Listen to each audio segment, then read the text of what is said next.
ओम नमो भगवते वासुदेवाय। ओम नमो भगवते वासुदेवाय। ओम नमो भगवते वासुदेवाय। मुखं करोति वाचालं पंगुं लंघयते गिरिं यत्कृपातमहं वन्दे श्रीगुरुदीनतारिणं परमानन्दमाधवं श्रीचैतन्यमीश्वरम्। नारायणं नमस्कृत्यं नरं चैव नरोत्तमं देवीं सरस्वतीं व्यासं ततो जयमुदीरयेत्। नष्टप्रायेषु भद्रेषु नित्यं भागवत सेवया भगवती उत्तमश्लोके भक्तिर्भवति नैष्ठिकी।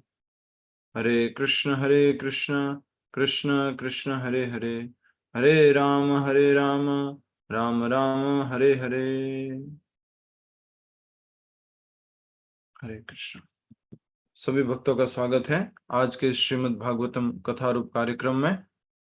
हम श्रीमद् भागवत कथारूप ग्रंथ से 21वां अध्याय समझ रहे हैं और उसके अंतिम भाग में हैं, जिसमें हमने नारद मुनि के द्वारा प्राचीन भविष्य को उपदेश देने के लिए पुरंजन की कथा समझी और उसके बाद में पुरंजन अगले जन्म में वैदर्भी बने और वैदर्भी की शादी मलय ध्वज से हुई।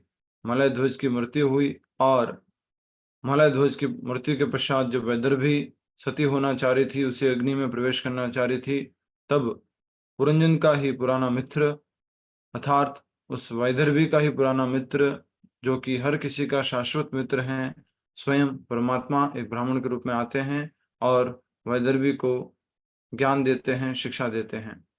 और फिर हमने देखा कि जो प्राचीन वरिष्ठ है वो कहता है कि आपने ये बहुत सुंदर कथा सुनाई, लेकिन मैं जो है इसको समझ नहीं पाया हूँ, इसके गूढ़ रहस्य को समझ नहीं पाया हूँ। आपने ये बुद्धि बोला, पुरंजनी बोला, मैं नहीं समझ पाया हूँ। तो कृपया करके आप मुझे बताइए कि आपने पुरंजन किसको बोला, आपने पुरंजनी किसको बोला, आपने सर्प किसको बोला, आपने काल कन्या किसको बोला, इस प्रकार से मुझे इसके बारे में समझाइए। तो हमने हमने कल वहां से समझना शुरू किया था। बहुत ही सुंदर रूप से नारद मुनि जो है प्राचीन वरिष्ठ को समझा रहे हैं। आज हम शुरू करेंगे जहां हमने कल छोड़ा था। कल कहाँ तक किया था हमने? आज प्रभु जी 127 पे, हे राजन ये मत समझो। जी। तो जहां तक हमने कल किया था वहां से आगे कर रहे हैं। अभी तक हमने देखा कि बुरे सपने के उदाहरण से कई बार हम बुरा सपना देखते हैं, परंतु उससे मुक्त होने का एकमात्र उपाय नींद से जगना है। इसी प्रकार यदि हम स्वयं को अज्ञानता भरे इस भौतिक जीवन से मुक्त करना चाहते हैं, तो इसका एकमात्र उपाय भगवान की शरण लेकर कृष्ण भावनामृत को जागृत करना है। अभी भी हम सोए हुए हैं। अभी जो ड्रीम है उसको कौन सा ड्रीम बोलेंगे? Night dream, day dream? अभी कौन सा ड्रीम है? डेट यस, डे ड्रीम है। तो डे ड्रीम में कैसे जागेंगे? उसके लिए कहा जा रहा है कि जब हम कृष्ण भावनामृत में आएंगे, जब हम भगवान श्री कृष्ण की शरण ग्रहण करेंगे, तब हम जागृत होंगे। जागृत होने से क्या मतलब है? थोड़ा सा कोई मुझे याद करवा दीजिए। जो एक अमीर व्यापारी था और उसका एक अमीर बेटा था, तो उस अमीर बेटे को जागृति आ गई। जाग रहा था वो, मतलब खाना खा रहा है, घूम रहा है, सब कुछ जाग रहा है, फिर भी जागृति आ गई। क्या मतलब है इससे, रेखा बिष्ट माता जी? क्या मतलब है कि उस व्यक्ति को, उस अमीर बेटे को जागृति आ गई? उससे क्या मतलब है? यस, माइक अनम्यूट करके बताइए।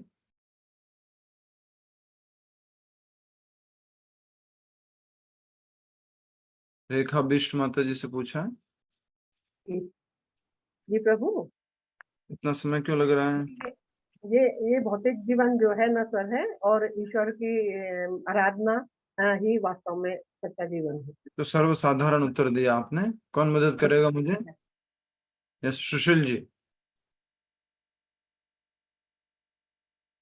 प्रभु उसको अपने रिलेशन, अपने पेरेंट्स की, अपने फादर का पता लगता है कि वो या बहुत इतने बड़े आदमी और वो अननेसेसरली यहाँ पर धक्के खा रहा है, या और तब वो फिर उनकी शरण में वापस जाता है। या तो उसको खुद के बारे में मालूम पड़ा कि वो खुद कौन है।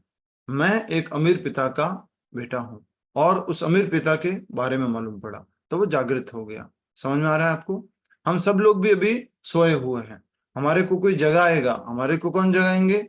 प्रभुपाद जी। और किस हेल्प से जगाते हैं प्रभुपाद जी? भगवत गीता भागवतम आदि की मदद से जगाते हैं। और फिर जाग करके हमें क्या मालूम पड़ता है? सपना देख रहा था, अच्छा ये मेरी पत्नी है, ये मेरे पति हैं, ये मेरे बच्चे हैं। अच्छा, कृष्ण ही पति है, कृष्ण ही पिता है, कृष्ण ही माता है, कृष्ण ही सब कुछ है। जाग गए हम।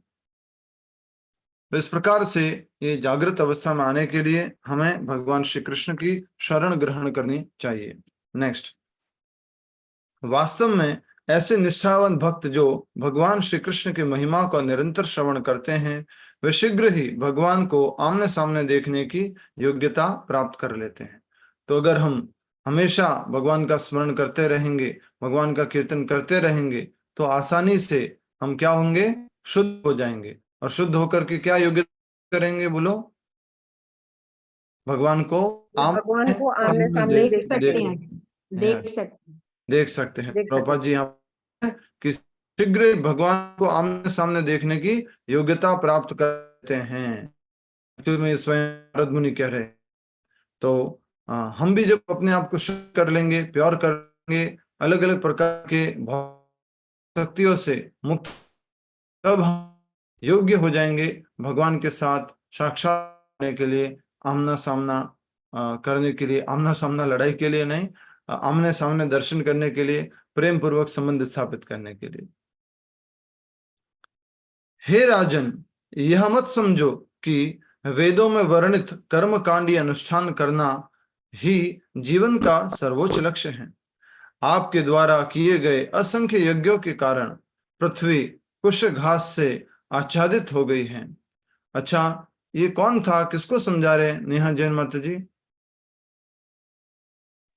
हरे कृष्ण प्रभु जी। प्राचीन ऋषि, कौन प्राचीन समझा रहा है? कवि नारद मुनि, क्यों समझाना पड़ा इतना सारा? क्योंकि वो बहुत सारे यज्ञ कर रहे थे और बहुत सारी वेरी पृथ्वी की। नाइस, हरि बोल। तो बहुत सारे यज्ञ कर रहे थे कर्म कांड के नियमों के आधार पर, और बलि चढ़ा रहे थे। तो कह रहे हैं कि आपके द्वारा किए गए असंख्य यज्ञों के कारण पृथ्वी कुश घास से आच्छादित हो गई है। मूर्खतावश आप समझ नहीं पा रहे हैं कि भक्ति ही भगवान को संतुष्ट करने का एकमात्र मार्ग है। इस लाइन को अंडरलाइन करो, एक बार करो अंडरलाइन, 2 बार करो, 3 बार करो, हाईलाइट करो और अच्छे से समझो। अभी तक हमारी क्लास में से जो भी भक्त लोग नहीं समझे हैं, जिनके भी अभी तक दिमाग की बत्ती नहीं खुली है, जिनको अभी तक ये समझ में नहीं आया है कि कोई देवता की उपासना करना, किसी भी प्रकार का रिवाज पालन करना आवश्यक नहीं है अगर हम कृष्ण भक्ति में संलग्न हैं तो।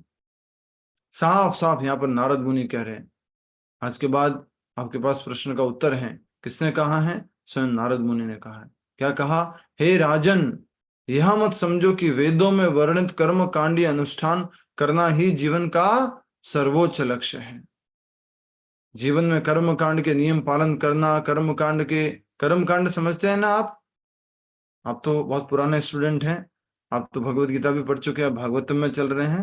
फिर से जस्ट आप लोगों को याद ही है, फिर भी जस्ट आपको याद कराने के लिए, कर्म कांड वेदों में बहुत सारा ज्ञान दिया गया है। राजनीति का ज्ञान, समाज शास्त्र का ज्ञान, पारिवारिक ज्ञान, रासायनिक ज्ञान, भौतिक ज्ञान, अलग अलग प्रकार के बहुत सारे ज्ञान है। और वेद शब्द का अर्थ का भी होता है ज्ञान का भंडार। तो वेदों में ऐसे भी बहुत सारे अनुष्ठानों का वर्णन है जिसको करने से भौतिक जगत में लाभ प्राप्त किया जा सकता है, भौतिक जगत में उच्च स्थिति को प्राप्त किया जा सकता है, भौतिक सुख को प्राप्त किया जा सकता है। तो ऐसे अनुष्ठानों को क्या कहा गया है? कर्म कांड। समझ रहे हैं आप? कर्म कांड। आप ये वाली पूजा करोगे तो आपको ये धन मिलेगा, संपत्ति मिलेगी, स्वर्ग जाओगे, ये यज्ञ करवा दो ऐसे होगा, आपके व्यापार बढ़ जाएगा, आपके लोगों में परिचय बढ़ जाएगा। अलग अलग प्रकार के ये कर्म कांड के हवन यज्ञ आदि होते हैं। इसमें हम डिटेल में नहीं जा रहे हैं क्योंकि आप सब लोग जानते हैं।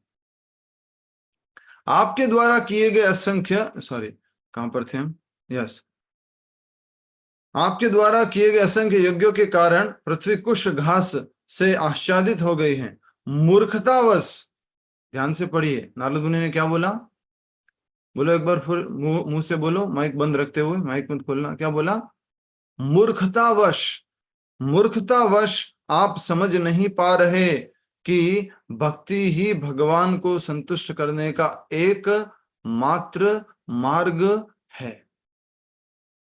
एकमात्र, किसी भी प्रकार के कर्म कांड की आवश्यकता नहीं है, ज्ञान कांड की आवश्यकता नहीं है, मात्र कौन सा? भक्ति, भक्ति और भक्ति। अच्छा, भक्ति कैसे करते हैं? एक जगह माला को लेकर के बैठ जाओ और माला करते रहो, बस यही भक्ति है। राइट? मैंने सही बोला? नहीं प्रभु जी, अपने नहीं कर्तव्य प्रभु जी, करते हुए भक्ति करनी है। नहीं तो कैसे होती है भक्ति? अपने कर्तव्यों को श्रवण करते हुए। करना, कीर्तन करना भगवान को। बहुत सुंदर। अम्बरीश महाराज आपको जैसे कई अपनी बार इंद्रियों बता को चुका, भगवान के सेवा में।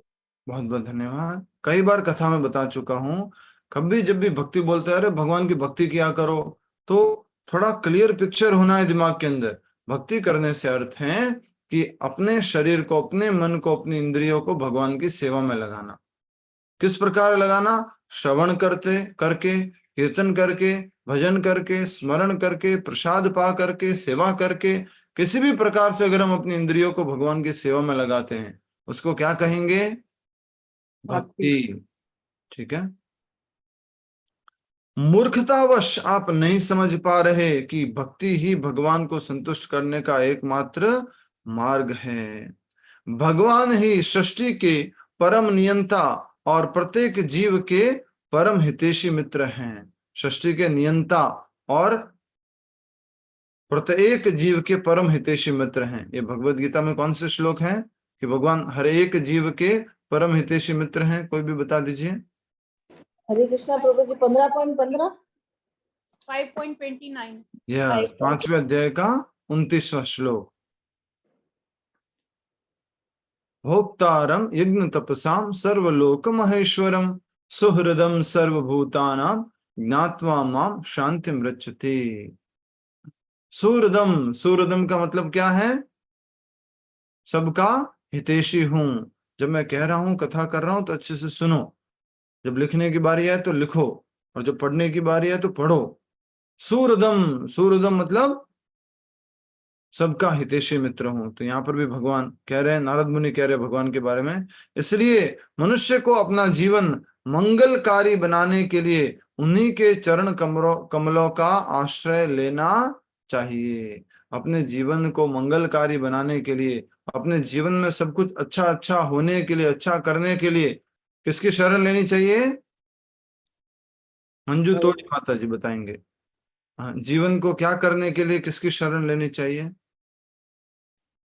माइक अनम्यूट करके बोलिए। भगवान कृष्ण की मंगलकारी के लिए करना चाहिए। क्या माता जी? भगवान कृष्ण की मंगलकारी भक्ति करने के मंगलकारी करना चाहिए। किसका मंगल होगा इससे? भक्त का, भक्तों का। जी माता जी, बहुत बहुत धन्यवाद। किसकी शरण ग्रहण करने से भक्त का मंगल होगा? कृष्ण राधा के मंगल करने से भक्ति अच्छा। मिलती है। थोड़ा गड़बड़ कर रहे हैं, लेकिन कोई बात नहीं माता जी, डांटूंगा नहीं। थोड़ा से ध्यान से श्रवण कीजिए। ओके। हमारा भला होगा, हमारा मंगल होगा अगर हम जो हैं भगवान श्री कृष्ण के चरण कमलों की शरण लेंगे, तो हमारा भला होगा। भगवान की चरणों की सेवा करेंगे तो हमारा भला होगा। नहीं सुनाई देता, म्यूट हो गया। आप म्यूट हो गए। ये जो श्लोक का अनुवाद है, इसको आप वो कर दीजिए, मार्क कर दीजिए पूरे श्लोक के अनुवाद को, और मुझे कोई श्लोक संख्या बता करके डिस्प्ले कर दीजिए प्लीज। इस श्लोक संख्या को डिस्प्ले कर दीजिए। इसका श्लोक संख्या 49, 4.29.49। ठीक है, 4, 29, 49 डिस्प्ले कर दीजिए। हे राजन, आगे पढ़िए। मैंने आपकी प्रत्येक जिज्ञासा को संतुष्ट करने का प्रयास किया है।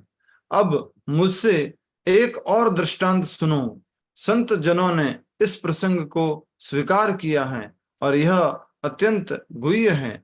इसका उद्देश्य राजा को भौतिक पारिवारिक जीवन से विरक्त करना था, कर्म कांड से मुक्त करना था। एक प्रसंग तो सुना दिया, एक प्रसंग किसका सुनाया था? पुरंजन का। फिर बाद में तुलना करके भी बता दी। जब वैदर्भी और मलय ध्वज की बात कही तो किससे तुलना करके बताई? जीव की। यस, जीव की तुलना किससे करके बताई? बताइए। गुरु शिष्य।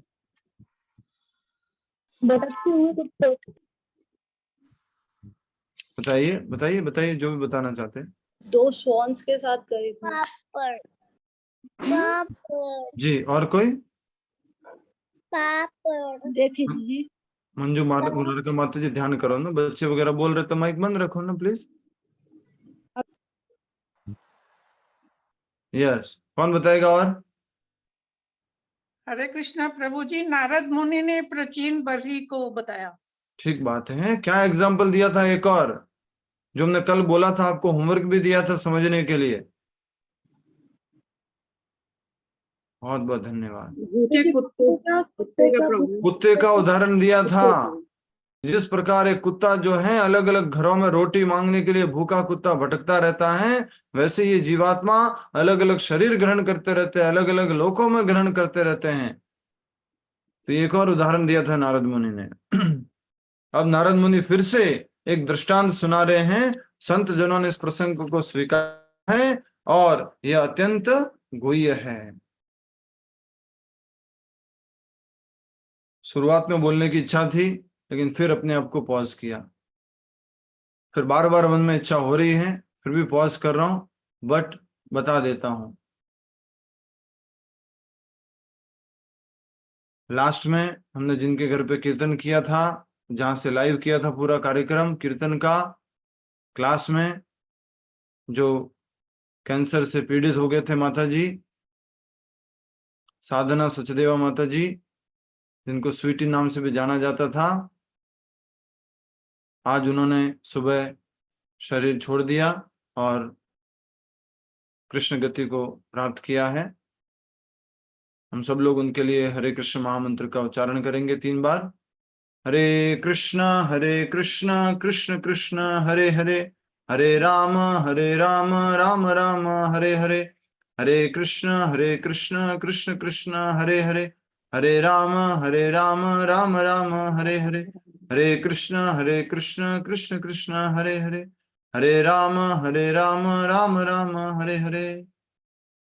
वो आत्मा, वो जीवात्मा जो कृष्ण भावनामृत में जागृत हुई, अपने आप को परिचय किया एक आत्मा के रूप में, भगवान के अंश के रूप में, श्री प्रभुपाद जी की कृपा से नाम जप किया, भक्तों की संगति की, भगवान उनको सर्वोच्च गति प्रदान करें, अपने चरण कमलों की शरण दें। उनके लिए जो सर्वोच्च अच्छा हो वो उनको आप प्रदान करें। श्री श्री राधा वृंदावन चंद्र की जय। जिस प्रकार घर में एक परिवार है, माता पिता होते हैं, बच्चे होते हैं, उसी प्रकार ये जूम एक परिवार हो गया है। तो कभी कोई नहीं आता है, किसी कोई घटना हो जाती है, तो पूरा मन के लिए एक शोक हो जाता है। तो प्राचीन की कथा सुनते हैं तो इसमें बार बार ही आ रहा है कि रंजन जो है मारा गया, फिर मलय ध्वज मारा गया, फिर हम देख रहे अलग अलग उदाहरणों से कि किस प्रकार जो है एक जीवात्मा अलग शरीरों में प्रवेश करती रहती है। आपने देखा था में सबने भक्तों ने मिलकर कीर्तन किया था। आज सुबह जो है समाचार आया कि उन्होंने शरीर त्याग दिया है, आत्मा जो इस शरीर को छोड़ करके चली गई है। तो वो व्यक्ति कौन था? आत्मा। ये शरीर उनको कुछ समय के लिए मिला था। जितने भी संबंध थे उनके, कि मेरा बेटा है, ये मेरी बेटी है, ये मेरे पति है, ये मेरे मित्र हैं, वो सब समाप्त हो गए, सब समाप्त हो गए। अब उनको कुछ नहीं याद रहेगा कि कौन बेटा, कौन मित्र, कौन परिवार, कुछ भी नहीं। वो जीवात्मा अपनी अगली गति की तरफ आगे बढ़ चुकी है। आप सबसे निवेदन है क्लास में आप सतर्क रहें, अलर्ट रहें और हमें भी मालूम कराते रहें कि आप उपस्थित हैं क्लास में, तो हमें भी अच्छा लगेगा। और जो भी बात अगर समझ में नहीं आती है तो प्रेम पूर्वक पूछ सकते हैं। अगर आपने ध्यान से श्रवण किया उसके बाद फिर भी समझ में नहीं आई है तो पूछिए। ठीक है, अब नानी जो अगला दृष्टांत बता रहे हैं उसको समझने का प्रयास करते हैं। किसी ने श्लोक डिस्प्ले नहीं किया।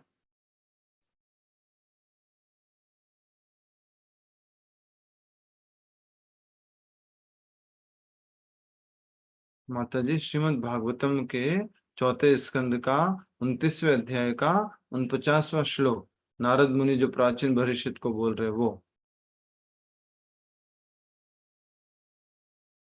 वो पढ़ रहे हैं ना हम?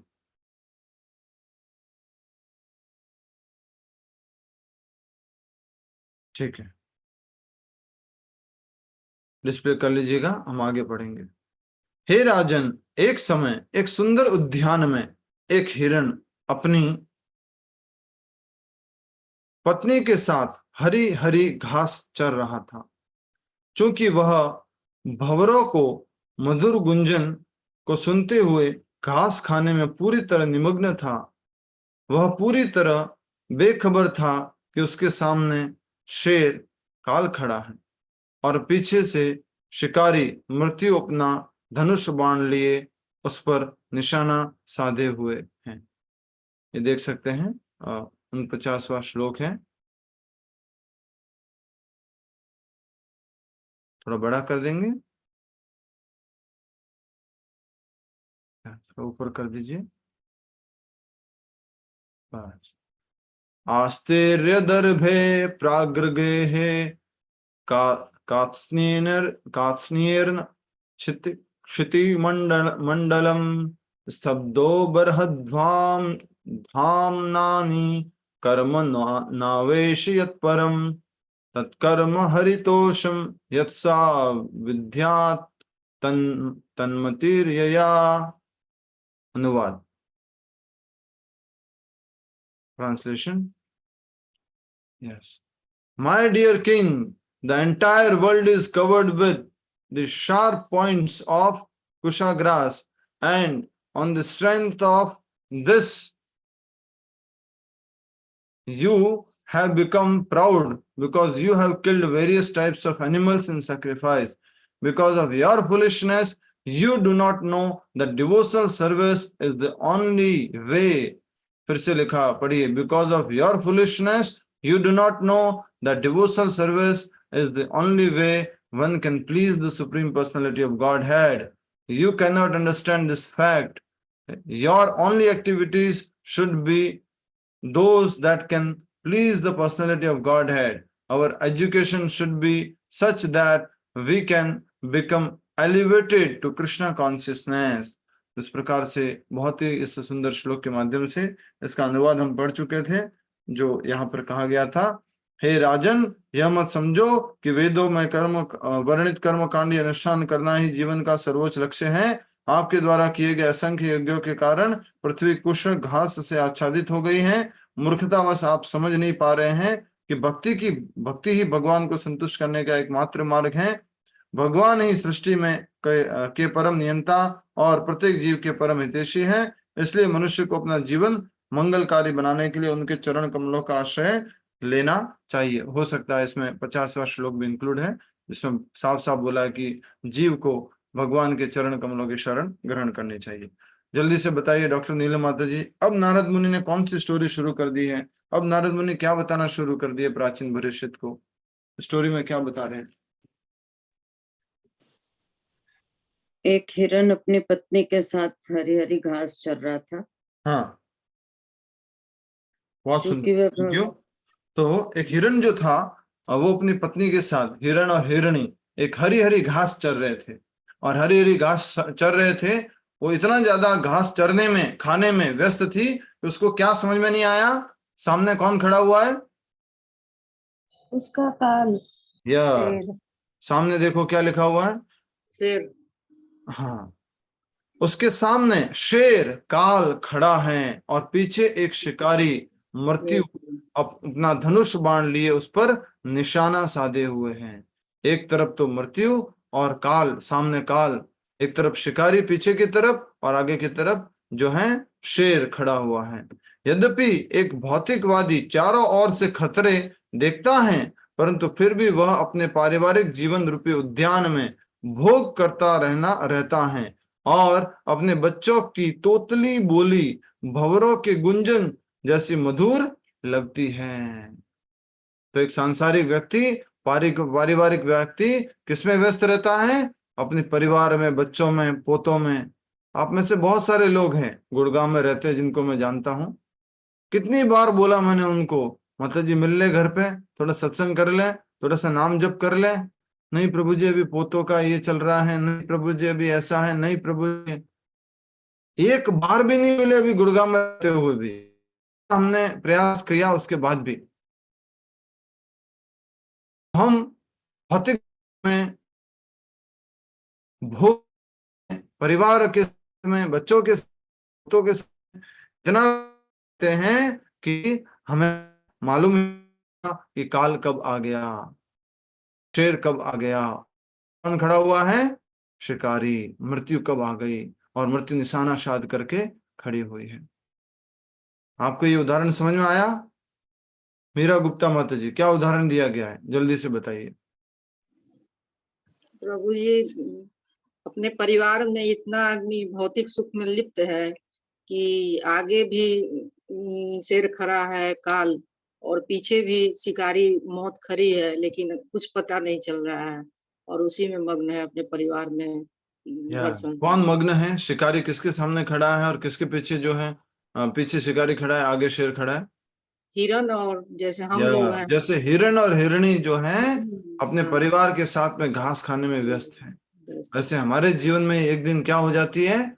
उम्र हो जाती है, मृत्यु आ जाती है। कुछ मालूम नहीं है किसी का, कुछ भी नहीं मालूम किसी का।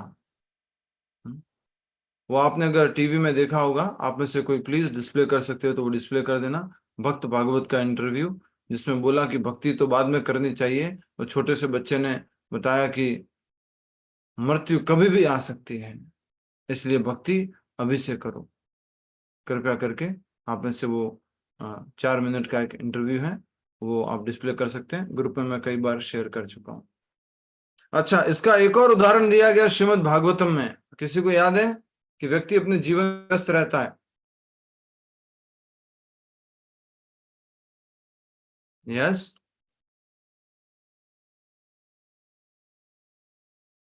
किसी को याद है? कोशिश कीजिए, गलत होगा कोई बात नहीं। राजा वेन प्रभु जी। एक साधारण व्यक्ति, पीछे काल लगा हुआ था, भागता गया भागता गया भागता गया, पेड़ की डाल पकड़ लेता है, कुएं में गिरता है, 2 चूहे होते हैं। कुछ याद आया? याद आया तो ऐसे कर लो, नहीं आया तो ऐसे कर लो, कर की बात है। सपने वाली कहानी प्रभु जी, शेर वाली। माता जी, इसमें चूहा कहाँ से आ गया? पेड़ की डाली कहाँ से आ गई? अभी तो बोला, उसके बाद कह रहे कि शेर वाली कहानी, सपने वाली। एक व्यक्ति था, वो जब जंगल में था, रास्ता भटक गया, तो अचानक से उसके पीछे कौन आ गया? शेर। शेर भाग रहा है और आगे भाग रहा है, और शेर से बचने के लिए उसने क्या किया? एक कुएं में जंप किया, और कुएं में जब जंप किया तो एक पेड़ की डाली को उसने, और पेड़ की डाली को पकड़ा, उसने अपने आप को सुरक्षित महसूस किया। और जैसे उसने नीचे देखा तो नीचे कौन था? 2 चूहे सरप थे, सरप 2 चूहे। शर्म आनी चाहिए। सांप थे प्रभु जी, बहुत सारे सांप थे, जहरीले सांप थे नीचे की तरफ कुएं में, और उस पेड़ की डाली को कुतर रहे थे एक सफेद चूहा और एक काला चूहा। और उस पेड़ के ऊपर मधुमक्खी का छत्ता लगा हुआ था और एक हाथी आकर के उस पेड़ को हिला रहा था और मधुमक्खी जो है वो भिनभिना रही थी वहां से, और वो भी काटने के लिए आ रही थी उस व्यक्ति को जो पेड़ के ऊपर लटका हुआ है। और जैसे ही उस शहद के छत्ते में से एक बूंद गिरी तो ये जो महान भयानक स्थिति में फंसा हुआ व्यक्ति क्या करता है? उसे चाटने लगा। लंबी जीभ को बाहर निकालता है और जो शहद गिरने वाला है उसके लिए क्या हो रहा है? उसको मक्खियों द्वारा काटा जा रहा है। नीचे सांप है, ऊपर शेर है और उधर जो पेड़ की डाली है जिसके ऊपर लटका हुआ उसको एक सफेद चूहा और काला चूहा काट रहा है। फिर भी उसको क्या चाहिए? एक शहद की बूंद चाहिए। वो सफेद चूहा और काला चूहा कौन है? दिन और रात जो हमारे जीवन को कम किए जा रहे हैं। वो जो सांप है वो हमारे जीवन के आगे जीवन में आगे आने वाले कर्म हैं। पीछे जो शेर, हाथी वगैरह ये सब लगा हुआ है कौन है? स्वयं मृत्यु, भय। ये हम बहुत बार समझ चुके हैं इस एग्जाम्पल को। माता जी ये नहीं है, कृपया करके ये नहीं।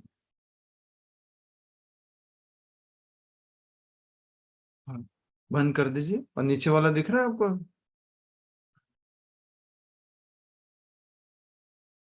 ठीक है। तो आप लोग थोड़ा सा ऐसा क्यों लग रहा है कि कुछ भी मालूम नहीं है हमें, बस आप बोलो हमें तो कुछ नहीं मालूम। थोड़ा रिएक्ट तो करो प्लीज, थोड़ा बताओ तो सही कि ये समझ में आ रहा है। आज इतना इंपॉर्टेंट बात बताए हैं कि एक हमारे क्लास के ही कोई एक व्यक्ति जो है वो शरीर छोड़ के चले गए हैं। तब तो हमें थोड़ा सा अलर्ट होना है कि अच्छा अब तो हम अच्छे से सुने, अच्छे तो समझ में आए। अब तो ये खाली याद करने के लिए नहीं है, जीवन की सीरियसनेस को समझने के लिए। एक रात आती है, एक दिन आता है, वो डाली थोड़ी छोटी होती जाती है। जीवन में जितना वर्ष में उम्र मिली थी वो कम होती जाती है। वो कुतर रहे प्रतिदिन सफेद चूहा और काला चूहा अपने जीवन रूपी डाली को, और कभी भी समाप्त हो सकता है। तो हमें अलर्ट होने की जरूरत है। हमें एकदम से इस इमरजेंसी को समझने की जरूरत है। कोई भी डिस्प्ले नहीं कर रहा है, इतने सब बड़े बड़े लोग बैठे हैं यहाँ पर, एक्सपर्ट्स, महाभागवत, लेकिन धन्यवाद आप सभी का, इतने सारे कोर्स बने हुए हैं। प्रभु जी हरे कृष्णा। हरे कृष्ण प्रभु जी। मृत्यु क्या मृत्यु माता जी? मृत्यु काल काल होती है ना। हाँ तो क्या बात कर रहे हैं? हमने कुछ बोला अभी आपसे? किसी से कुछ पूछा नहीं है अभी, मैंने किसी से कोई प्रश्न नहीं पूछा है।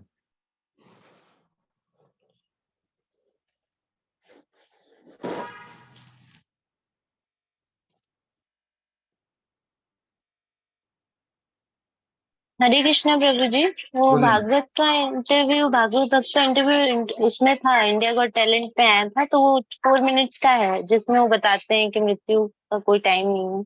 वो उसको लिंक भेजे है प्रभु जी। हरे कृष्णा आपके मैसेज में। आप क्या कहना चाह रहे हैं? भागवत जी जो इंटरव्यू आप बोल रहे थे भागवत का, मुझे मालूम है माता जी, आप क्या कहना चाह रहे हैं। नेक्स्ट। वो डिस्प्ले करने के लिए बोला है मैंने सबको, तो कोई कर नहीं रहा है तो ठीक है मैं करता हूँ। माता जी I tried. My file is too big to send on my laptop. File is big. I'm trying to send it from my mobile to the laptop, and I can't do it. ठीक है माता जी, वो जरूरत नहीं है, YouTube पे available है ना। मैंने किया ना, wrong video display किया। तो सही वीडियो अवेलेबल है। Anxiety, poor health and sleep issues.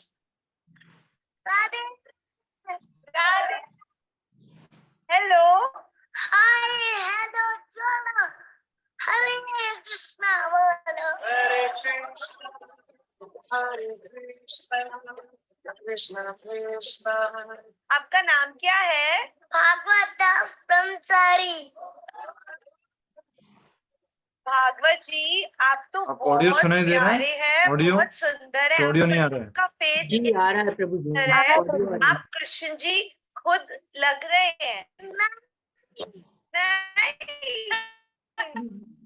मैं सुंदर नहीं बात करता, भगवान श्री कृष्ण तो इतने प्यारे हैं और हम तो इतने प्यारे हैं। आप कहाँ से आए हैं? एक दिन देव जी ने बहुत बारिश कर दी थी। कृष्ण भगवान ने अपनी छोटी फिंगर पे गोवर्धन उठाया था।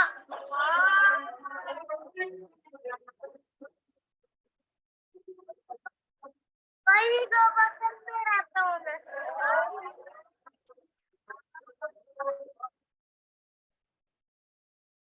बाबू आप पानी पियोगे? हम जो पाते हैं वो भगवान को भोग लगा के ही पाते हैं।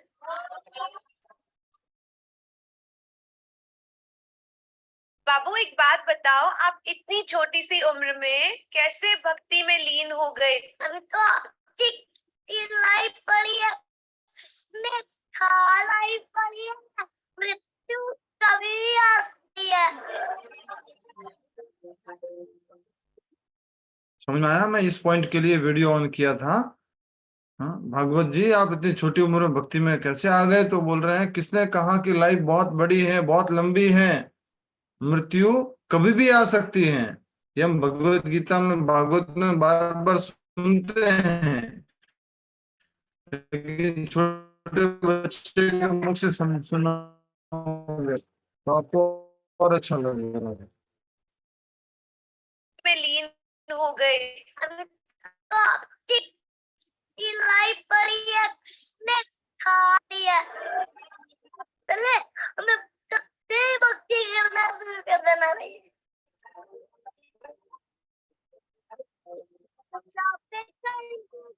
नहीं करना चाहिए। क्या बात है, क्या बात है, वाह!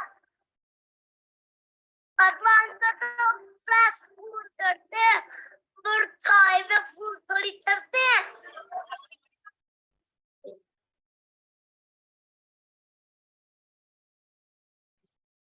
क्या बोला लास्ट में, सुना आपने?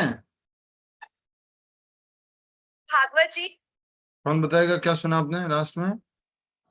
भगवान को फ्रेश फूड चढ़ते हैं, मुरझाए हुए फूल नहीं चढ़ते हैं। हाँ, तो बोल रहे हैं कि बुढ़ापे का इंतजार नहीं करना है। जब मालूम पड़ जाए कि भक्ति करनी चाहिए तब से करना शुरू कर देना चाहिए। बुढ़ापे का इंतजार करेंगे? आप में से कुछ लोग अभी ऑलरेडी 77 हैं, 72 है, फिर भी माला कितनी करते हैं? 2 माला करते हैं। फिर माला 16 कब करेंगे? प्रभु जी अमित उम्र और बाकी है, तब माला करेंगे हम 16 माला। ये भागवत कथा करने का पीछे एकमात्र कारण है कि आप 16 माला जप करो, नाम जप करो, कीर्तन करो, भगवान को भोग अर्पण करके प्रसाद पाओ। इतना सा कारण है। तो बच्चे के मुख से आपने सुना कि जीवन जो है बहुत छोटा है, किसी को नहीं मालूम कि मृत्यु कब आएगी। इसलिए भक्ति जैसे ही मालूम पड़ जाए हमें करना शुरू कर देना चाहिए। तो हम बात कर रहे थे प्राचीन बरिष्ठ की, उसको नारद मुनि समझा रहे हैं एक और कहानी के साथ में, एक और संदर्भ के साथ में, जो है स्क्रीन पे देख पा रहे हैं। अभी मैंने जो एग्जांपल लिया, ये देखिए आप, एक पेड़ के ऊपर एक व्यक्ति लटका हुआ है और उस पेड़ के ऊपर उसको शरीर को कौन काट रहा है? व्यक्ति के शरीर को मधुमक्खियां। सब लोग लिख पा रहे हैं? यस प्रभु जी। हाँ, और वो ऊपर से कुछ टपक रहा है, देखो क्या टपक रहा है? शहद। और उसने अपनी जीभ को अंदर कर रखा है, राइट? बाहर निकाल रखी है, बाहर कर। और नीचे कौन है? सांप।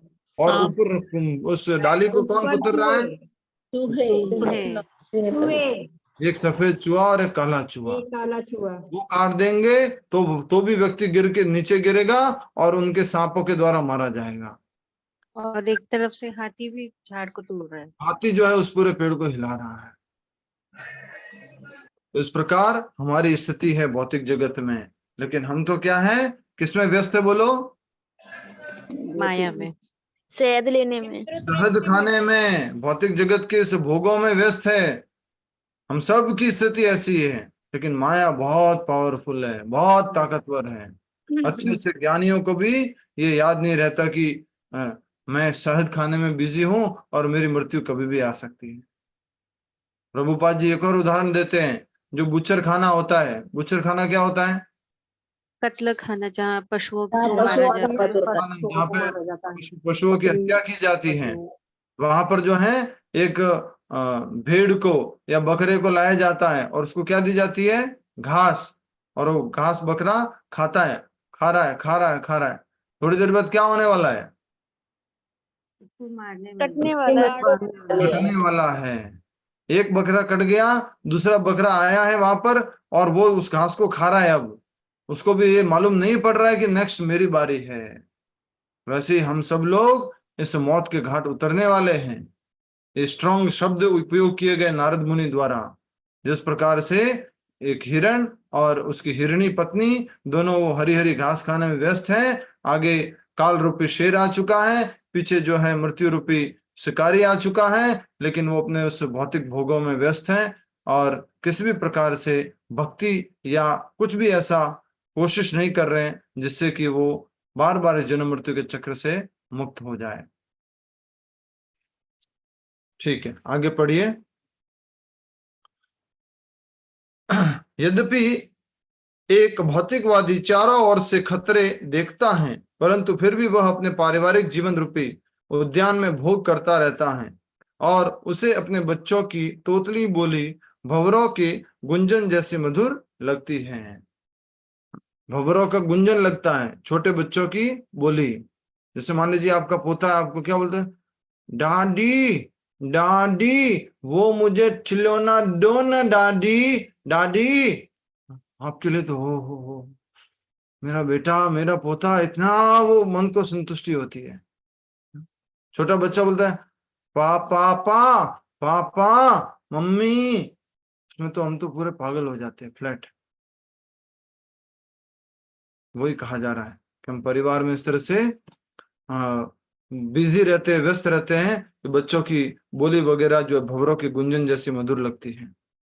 प्राचीन बरही स्त्री आरंभ में, प्राचीन बरही से कह रहे हैं महाराज, प्राचीन बरही स्त्री आरंभ में बहुत आकर्षक लगती है, परंतु बाद में वह ठीक उसकी विपरीत हो जाती हैं।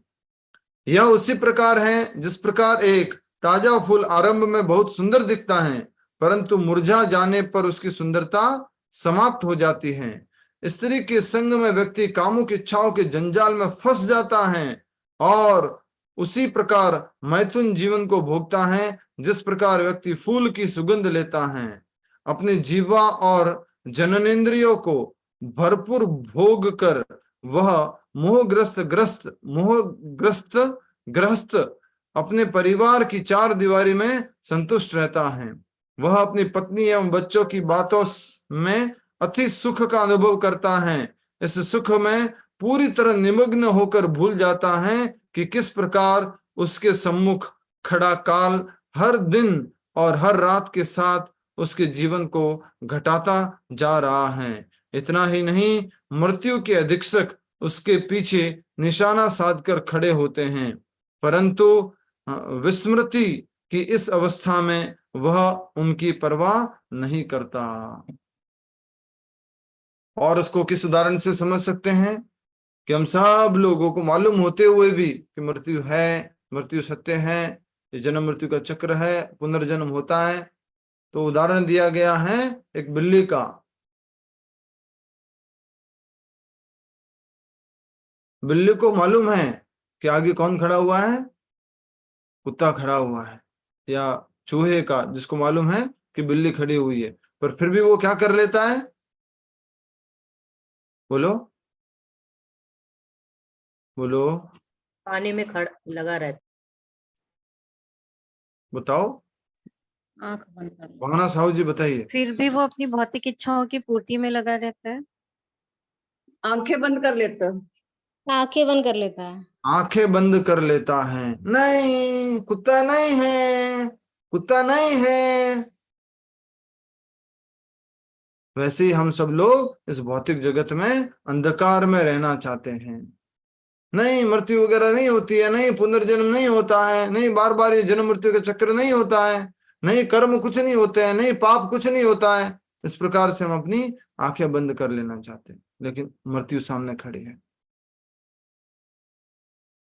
तो ये बहुत ही सुंदर नारद मुनि बात बता रहे हैं। ये रियल जीवन की घटना बताई, और किस प्रकार से एक व्यक्ति, जवान व्यक्ति, एक पत्नी सुख में, स्त्री सुख में, पारिवारिक सुख में अपनी इंद्रियों का भोग करता रहता है और उस ग्रस्त जीवन की चार दीवारी में संतुष्ट रहने का प्रयास करता है। और इस प्रकार अचानक से वो देखता है कि उसके जीवन में मृत्यु आ चुकी है और उसके पास अब कुछ समय नहीं बचा है। राजन, जरा समझने का प्रयास करो, तुम इस समय ऐसी ही संकटपूर्ण स्थिति में हो। तुम्हारे चारों ओर खतरा मंडरा रहा है। कर्म कांडीय अनुष्ठानों की सहायता से स्वर्ग लोकों में जाने की अपनी महत्वाकांक्षाओं का त्याग कर दो। तुम्हारा जीवन केवल खाने और संभोग के विलासी जीवन के चारों ओर केंद्रित है। ऐसे सांसारिक जीवन का पूर्णतया त्याग करके पूर्ण पुरुषोत्तम भगवान का आश्रय लो। अब तुम ये सब छोड़ दो कि मुझे स्वर्ग मिलेगा, मैं और अधिक भोग करूंगा। तुम भी उसी तरह से हो जिस प्रकार से एक हिरण और हिरणी है, जिस प्रकार से एक वो व्यक्ति है, जिस प्रकार से एक चूहा या बिल्ली है, तुम्हारी स्थिति भी ऐसी है। तो तुम क्या करो? भगवान की शरण ग्रहण करो। अब ये देवताओं की पूजा, कर्म कांड आदि ये सब त्याग दो, भक्ति करो।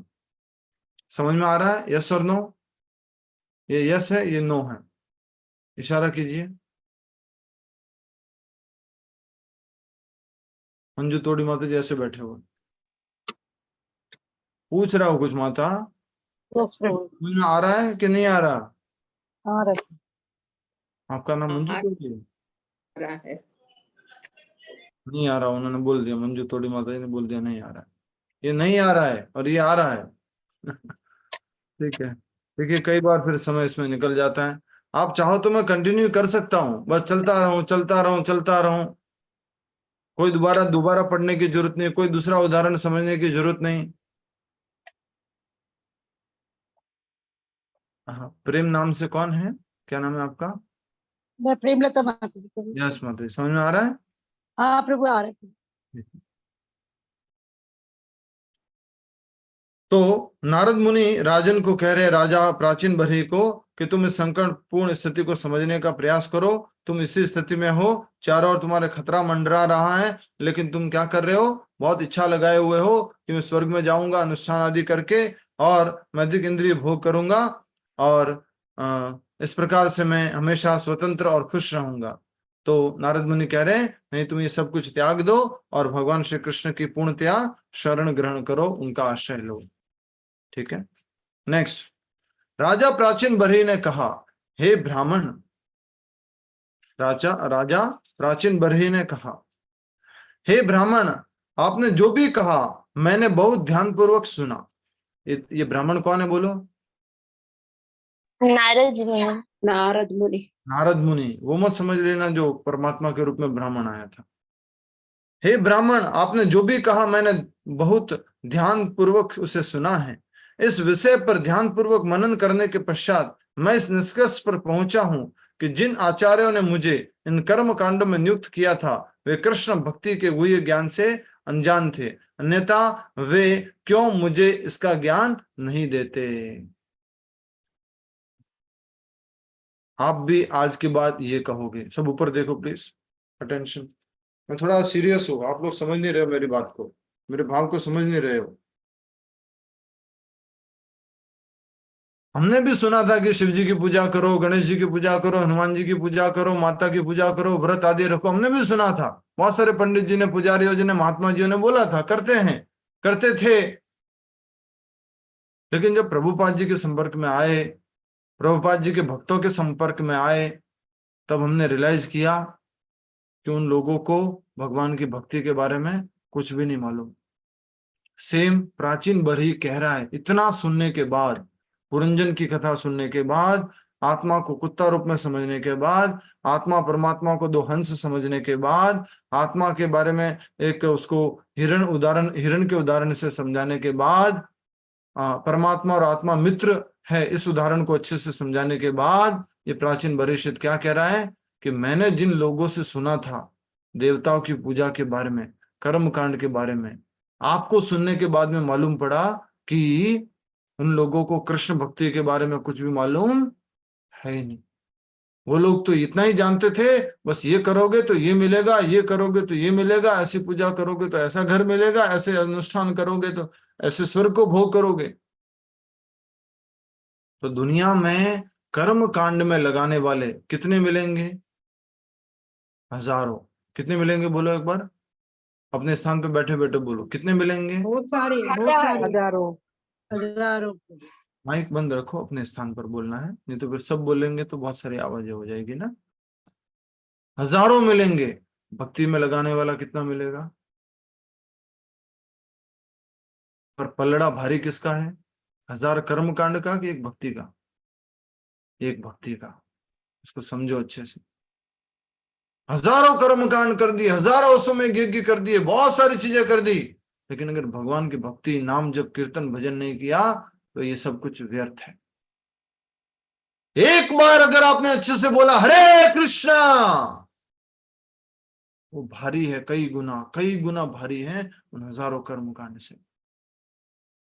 नाम संकीर्तन करते हो, हरे कृष्ण महामंत्र का जप करते हो, भगवान को भोग अर्पण करके प्रसाद पाते हो, घर में जो अर्चक विग्रह है उनकी सेवा करते हो, भक्तों की संगति करते हो, मंदिर जाते हो, भगवत गीता भागवत आदि का श्रवण और अध्ययन करते हो, ये भक्ति है।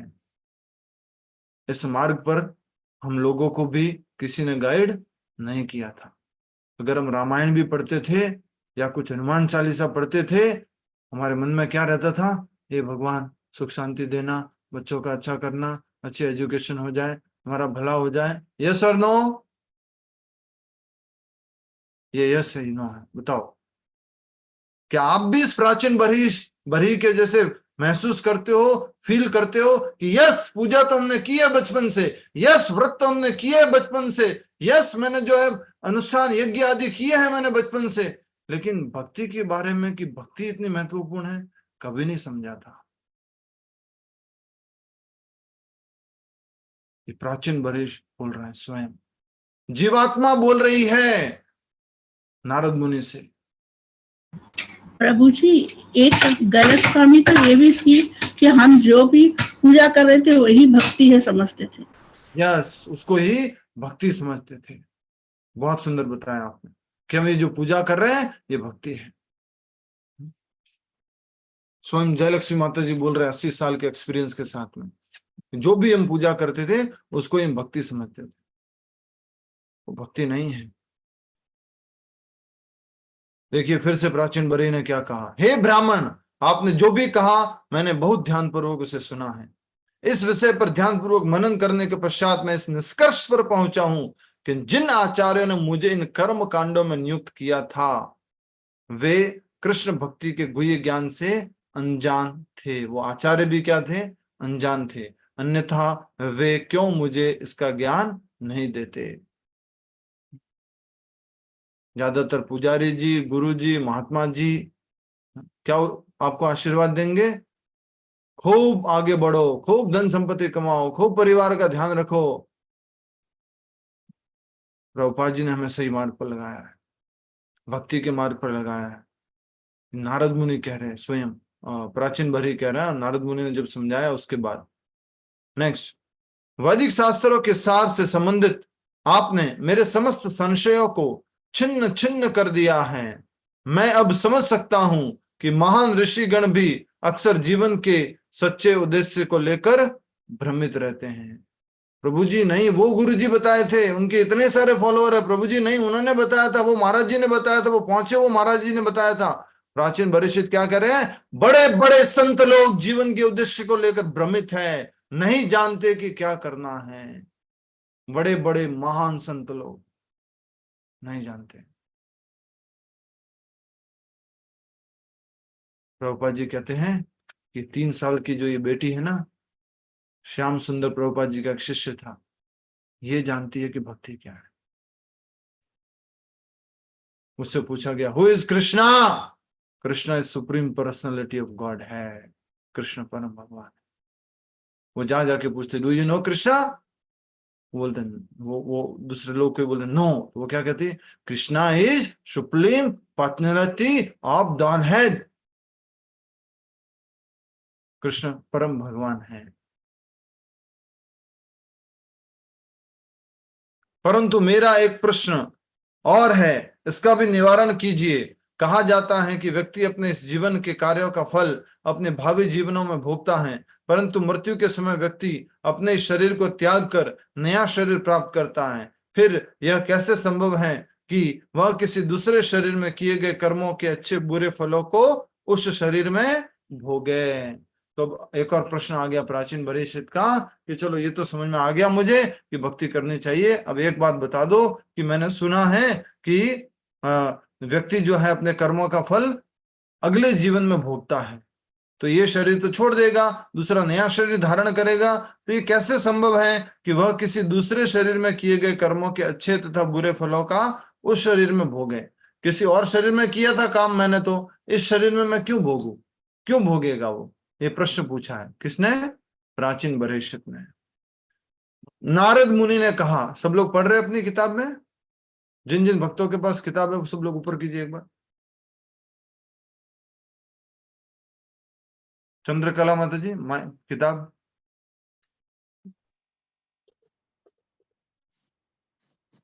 रीमा माता जी किताब नहीं है? Thank you. प्रीति गुप्ता माता जी, धन्यवाद। तो कह रहे हैं नारद मुनि ने कहा, उत्तर दे रहे नारद मुनि। क्या प्रश्न पूछा था?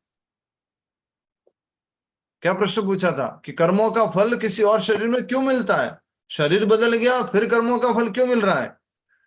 नारद मुनि ने कहा, स्थूल शरीर मात्र एक बाह्य आवरण है और इसका उद्देश्य आंतरिक सूक्ष्म शरीर के कार्यों को फलीभूत करना है।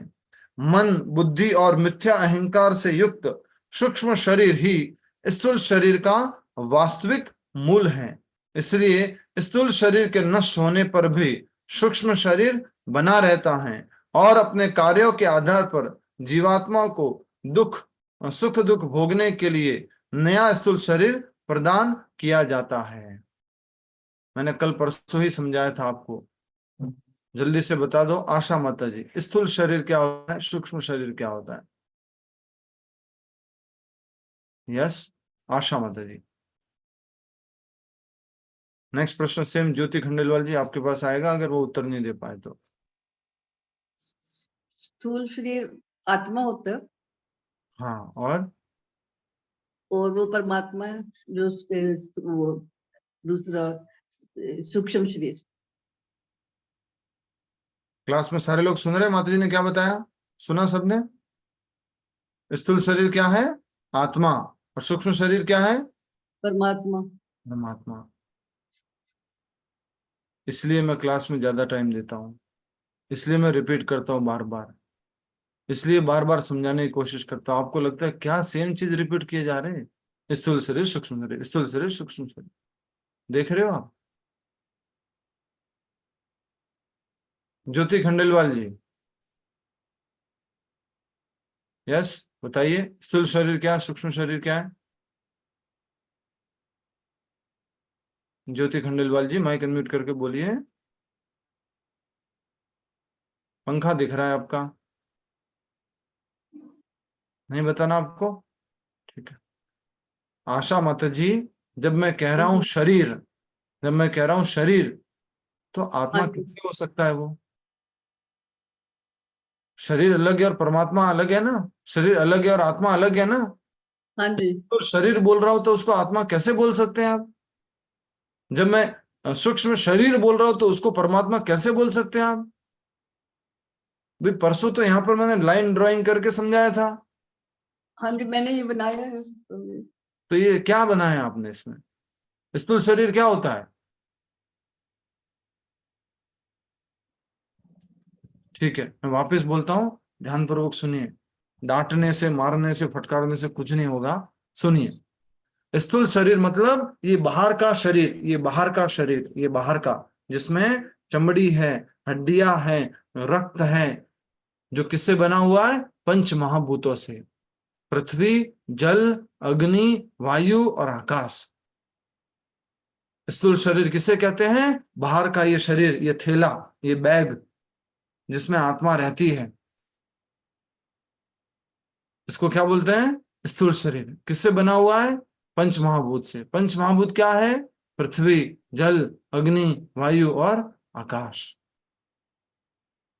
सूक्ष्म शरीर क्या होता है? जो दिखता नहीं है।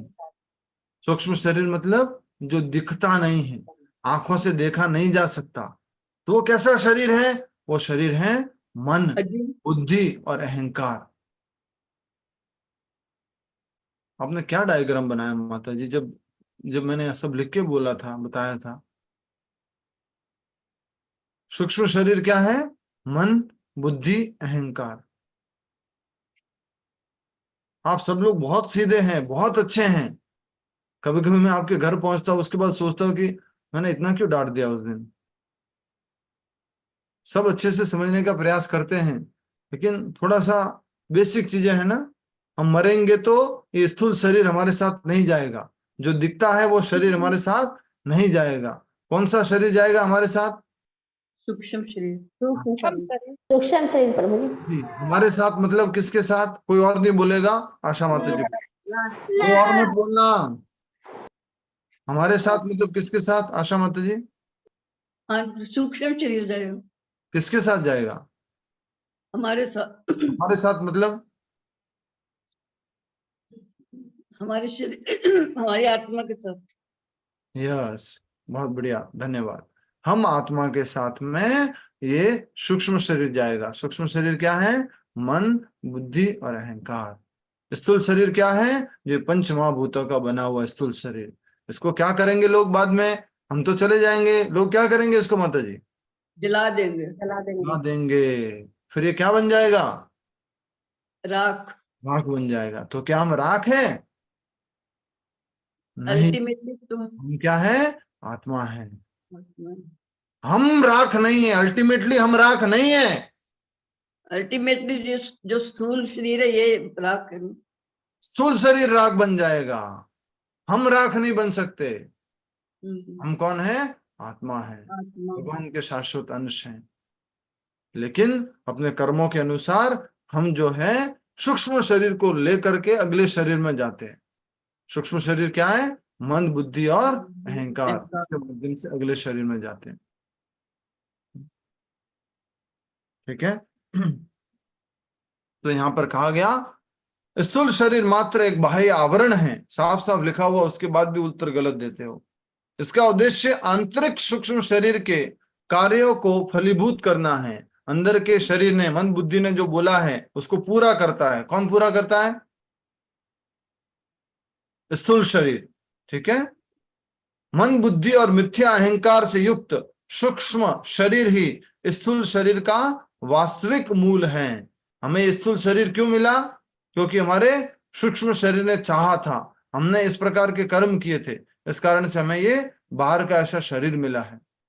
इसलिए स्थूल शरीर के नष्ट होने पर भी सूक्ष्म शरीर बना रहता है। बाहर का ये शरीर खत्म हो जाएगा, राख बन जाएगा, लेकिन फिर भी सूक्ष्म शरीर बना रहेगा।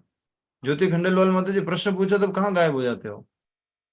बोल करके प्रश्न पूछा था आपसे, कभी आपसे प्रश्न पूछने वाला हूं, पंखा दिखा के चले गए। ठीक है। और अब कार्यों के आधार पर जीवात्मा को सुख दुख भोगने के लिए नया स्थूल शरीर प्रदान किया जाता है। पिछले स्थूल शरीर में जो काम किए थे, उस शरीर के जो परिणाम, जो पाप या पुण्य है, उसको भोगने के लिए अगला नया स्थूल शरीर प्रदान किया जाता है। सोते समय हम इस बात का अनुभव कर सकते हैं, जिस समय व्यक्ति स्वप्न देखता है उस समय वह अपने स्थूल शरीर से एक भिन्न शरीर स्वीकार करके उसके माध्यम से कार्य करता है। जब सो जाते हैं तो सपना आता है, और सपने में हमें क्या मिलता है? एक नया शरीर। हम ऐसा सोचते हैं मैं तो राजा हूं, मैं ऐसा हूं, मैं वैसा हूं, किसी और शरीर में चले जाते हैं और उससे संबंधित कार्य करते हैं। इसलिए यह निष्कर्ष निकाला जा सकता है कि व्यक्ति अपने सूक्ष्म शरीर के माध्यम से सुख दुख भोगता है। सुख दुख भोगने के लिए क्या चाहिए? शरीर। और सूक्ष्म शरीर क्या है? मन, बुद्धि और मन, बुद्धि, अहंकार। व्यक्ति कौन है? आत्मा। आत्मा। ठीक।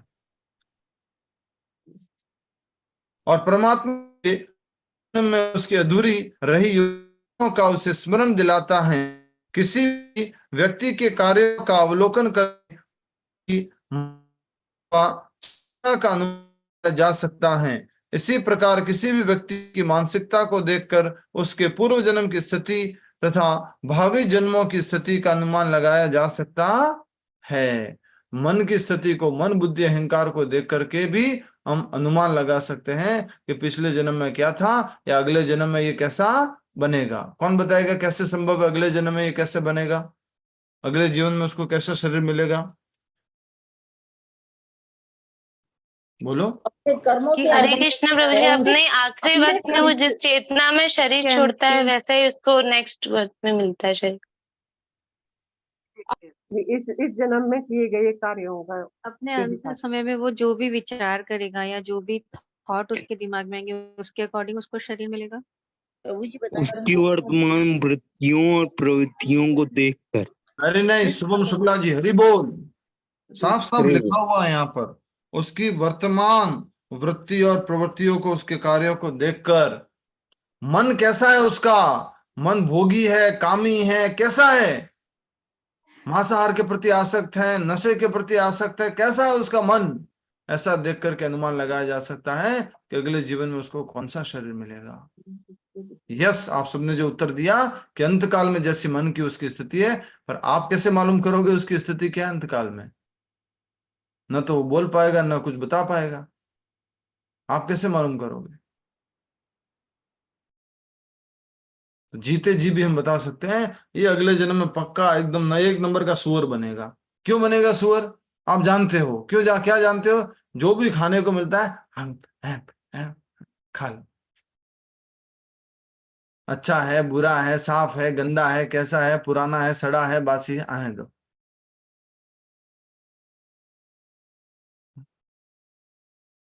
फिर कभी कभी बोलते हैं अगले जन्म में तू ना पक्का भालू बनेगी। क्यों बोलते भालू बनेगी?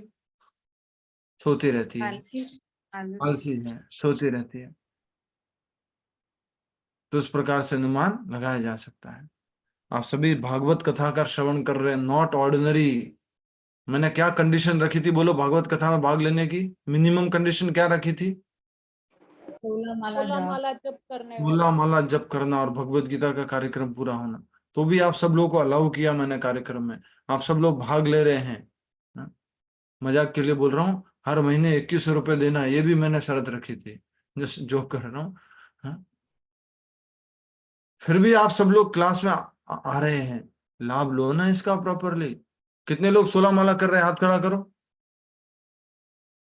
कितने लोग 16 माला कर रहे हैं प्रतिदिन?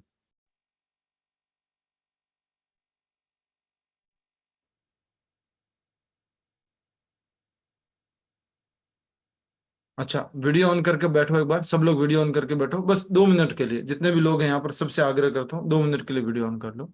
और खास करके उन लोगों से जिनकी उम्र 60 प्लस है।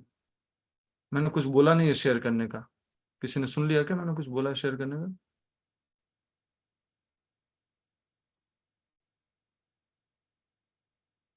Please remove sharing. Ravikant Gupta ji, क्या हो रहा है?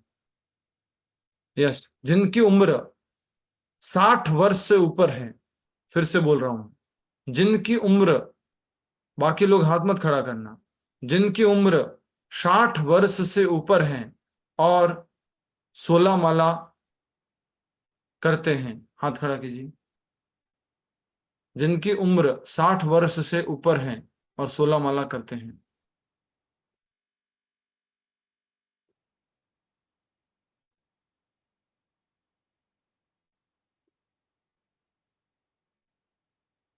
ठीक है, अब इसमें ये मालूम नहीं पड़ रहा कि 60 वर्ष से कम कौन उम्र वाले हैं और माला नहीं कर रही, मालूम नहीं पड़ पा रहा है। जिनकी उम्र 60 वर्ष से ऊपर है और वो 16 माला नहीं करते, वो हाथ खड़ा करो ईमानदारी से। जिनकी उम्र 60 वर्ष से ऊपर है और 16 माला नहीं करते, हाथ खड़ा कीजिए। 1 2 3 4 5 6 नहीं करते, वो करना है। 60 साल से ऊपर है और नहीं करते हैं। 7 8 9 प्रभु जी पहले पहले करती थी, अभी छूट गया है थोड़े दिनों से। I will start again 16 rounds. पहले करती थी, 16 से भी ज्यादा करती थी। नहीं पूछा जस्टिफिकेशन सफाई। 10 11 ओ गोविंदा, बिग शॉक। ठीक है, मैं आप सबसे आग्रह करता हूं, जो भी जिनकी उम्र 60 वर्ष से अधिक है, आप सभी हमारे से उम्र में बड़े हैं, आप सबको प्रणाम करता हूं, मैं चरण स्पर्श करता हूं, निवेदन करता हूं चरण में प्रणाम करके कि कृपया करके ये गीता समझ में आए ना आए, सब साइड में रख देना। आपको लगता है कि मेरे पास 1-1.5 घंटा होता है, उसमें मैं कथा सुनता हूँ, माला कब करूंगा, मेरी क्लास बंद कर दो, क्लास में मत आओ, आप 16 माला किया करो। क्लास में आने की कोई जरूरत नहीं। अगर आपको लगता है कि मेरे पास और कोई टाइम है ही नहीं, 3 बजे से 4:30 बजे तक मेरे पास टाइम रहता है, उसमें तो मैं जो है कथा अटेंड करता हूँ, तो मैं 16 माला क्यों करूँ, कब करूंगा, टाइम नहीं है मेरे पास। अगर आपके पास टाइम नहीं है तो आप कोई क्लास वगैरह अटेंड करने की, भगवत गीता भागवतम पढ़ने की कोई जरूरत नहीं है। इन सबका सार ये पुरंजन, ये 2 हिरण और हिरणी और ये जो अलग अलग हमने कहानियां समझी, सब कहानियां सब काम की नहीं। आप सबसे आग्रह है, निवेदन है, इन सब का सार है नाम जप करना। 16 माला का जप कीजिए। जो कम उम्र के हैं, 60 साल से जो कम हैं, उनके लिए भी निवेदन है, क्योंकि हमें मालूम नहीं कि हम कितना जीवन जी पाएंगे, इसलिए हमें 16 माला करनी है। अचला राम जी पूरा एकदम खड़े रहते, स्ट्रांग होकर के, 16 माला नहीं करते। हरे कृष्णा प्रभु जी, दंडवत प्रणाम, उसके बाद 16 माला नहीं होता। कुछ लोग जो क्लास में कभी भी सोचते हैं प्रभु जी इतना क्यों माथा खपाते हैं, वो थोड़ा विचार करना आज कि क्यों करता हूं मैं इतना। 16 माला तक पहुंचिए, मेरी जेब नहीं भरेगी इससे, आपका भला होगा। जो कैशी हरे कृष्ण। रुकिए माता जी, माला कंटिन्यू 16 टाइम नहीं हो पाता है। माता जी मैंने अभी कुछ बोला नहीं है, नहीं किसी को कुछ कहा कि कंटिन्यूस किया करो। जी। दिन में कभी भी कर लो, सुबह दोपहर शाम रात को कभी भी कर लो, 16 पूरा करना है। जी, कोशिश करेंगे प्रभु जी। तो अगर आपको किसी कारणवश ऐसा लग रहा है समय नहीं है, कृपया करके सुबह सुबह जल्दी उठें और नाम जप करें। आप में से कुछ भक्त लोग हैं जो 4 साल से जुड़े हुए, लगभग 3 या 4 साल से मेरे साथ में भगवत गीता क्लास से जुड़े थे। जो पहली बार भगवत गीता क्लास शुरू की थी, कोविड शुरू हुआ था तब नया नया, अभी तक 4 माला पे अटके या 5 माला पे अटके। क्यों? क्लास में कुछ समझ में नहीं आता, कोई बात नहीं, कुछ याद नहीं रहता, कोई बात नहीं, महामंत्र तो याद है ना, उसको कर लिया करो। हरि नाम ने कुछ सिखाया, हरिनाम दास ने जो सिखाया ना, वो नहीं पूछा जाएगा आपको। अच्छा आपकी क्लास में हरिनाम प्रभु जी ने क्या बताया बताओ, नहीं पूछेगा, कोई भी नहीं पूछेगा, सब छोड़ दो, हरे कृष्ण महामंत्र का जप करो, वो इंपॉर्टेंट है। ये कथा, ये कीर्तन, ये भजन, ये उत्सव सब किसके लिए करते हैं? कि हम सीरियस हो जाए 16 माला जप करने में, भगवान की सेवा करने में, नाम जप करने में, प्रसाद पाने में। कब सीरियस होंगे बताओ, आप ही बताओ कब सीरियस होंगे। हमारे सामने एक माता जी, सब कुछ था, कैंसर हुआ, देखिए इतने सुंदर माता जी थे, इतना शरीर अच्छा था, पैसा कितना, एक नया खुद के लिए कैंसर हॉस्पिटल खोल ले, इतना पैसा था उनके पास अलग से, इतना धन संपत्ति, कितना बड़ा घर, लगभग मुझे एग्जैक्टली मालूम नहीं, 1 एकड़ या 2 एकड़ या 3 एकड़ में इतना बड़ा घर है उनका, घर में ही गौशाला है, प्रभु जी 3 एकड़ का घर है उनका, 3 4 एकड़ का एकड़ फार्म का। हाउस है, बड़ा सा घर है, आपके रोल्स रॉयस, फंक्शंस हुआ करते थे मर्सिडीज, प्रभु, कौन कौन सी गाड़ियां चाहिए सब है। हाँ, आपके फंक्शंस वहां हुआ करते थे। फंक्शन हुआ करते थे, सब कुछ ठीक था, शरीर ठीक है एकदम। कैंसर हुआ, छोड़ दिया शरीर, और कैंसर होने के कारण क्या हुआ, मेमोरी भी बहुत सारी कम हो गई, माला जप वगैरह छूट गया। प्रभु जी नहीं, वो कोई बीमारी आएगी उसके बाद हम और सीरियस हो जाएंगे और हम अच्छे से माला के नहीं कर पाओगे। आपके सामने उस दिन उदाहरण दिया हमने, आप लोगों को लग रहा होगा उस दिन, प्रभु जी आज क्यों कीर्तन कर रहे हैं, ये माता जी तो ठीक लग रहे हैं, एकदम एकदम से सही चल रहे हैं, ऐसे चल रहे हैं, वैसे ठीक लग रहे हैं, फिर क्यों कीर्तन कर रहे हैं। डॉक्टर ने कुछ टाइम पीरियड बता रखा था, बस इतने टाइम तक है बस। हम सब लोगों को कैंसर हुआ है, हम सब लोगों को क्या हो रखा है, कैंसर। कैंसर होने का मतलब क्या है, डॉक्टर घोषित कर देता है कि ये इतने समय बाद मर जाएगा।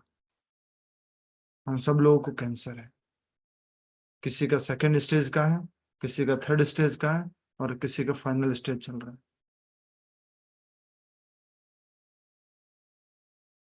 किसी का कैंसर जो है 20 साल बाद, 30 साल बाद, 40 साल बाद जो है वो फाइनल स्टेज में जाएगा, फिर उसके 1-2 महीने बाद मर जाएंगे। कैंसर होने से अर्थ है कि हमें जब पैदा हुए थे तभी मालूम पड़ गया था कि हम मरने वाले हैं। प्रभु जी इतनी नकारात्मक बातें क्यों कर रही है, नकारात्मक बातें नहीं है, ये सत्य है। बिल्ली के सामने कुत्ता खड़ा हुआ है उसको मारने के लिए, और बिल्ली को आकर के बोल रहा है, देख बिल्ली, कुत्ता सामने खड़ा हुआ है, मृत्यु आ गई है, तुम्हें कभी मार सकते। अरे इतनी नकारात्मक बातें मत करो ना, क्यों बातें करते हो, देखो मैंने आंखें बंद कर ली, कोई बिल्ली हो कोई कुत्ता नहीं।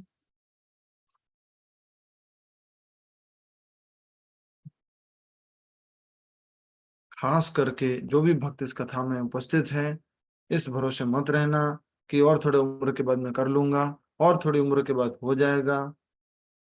अरे जीता जागता उदाहरण साधना माता जी, स्वीटी माता जी जो क्लास में आते थे, एकदम शरीर ठीक है, घर वालों से बात हो रही है, थोड़ा मेमोरी गायब हो चुकी है, माला छूट चुकी है, नहीं कर पा रहे थे ना।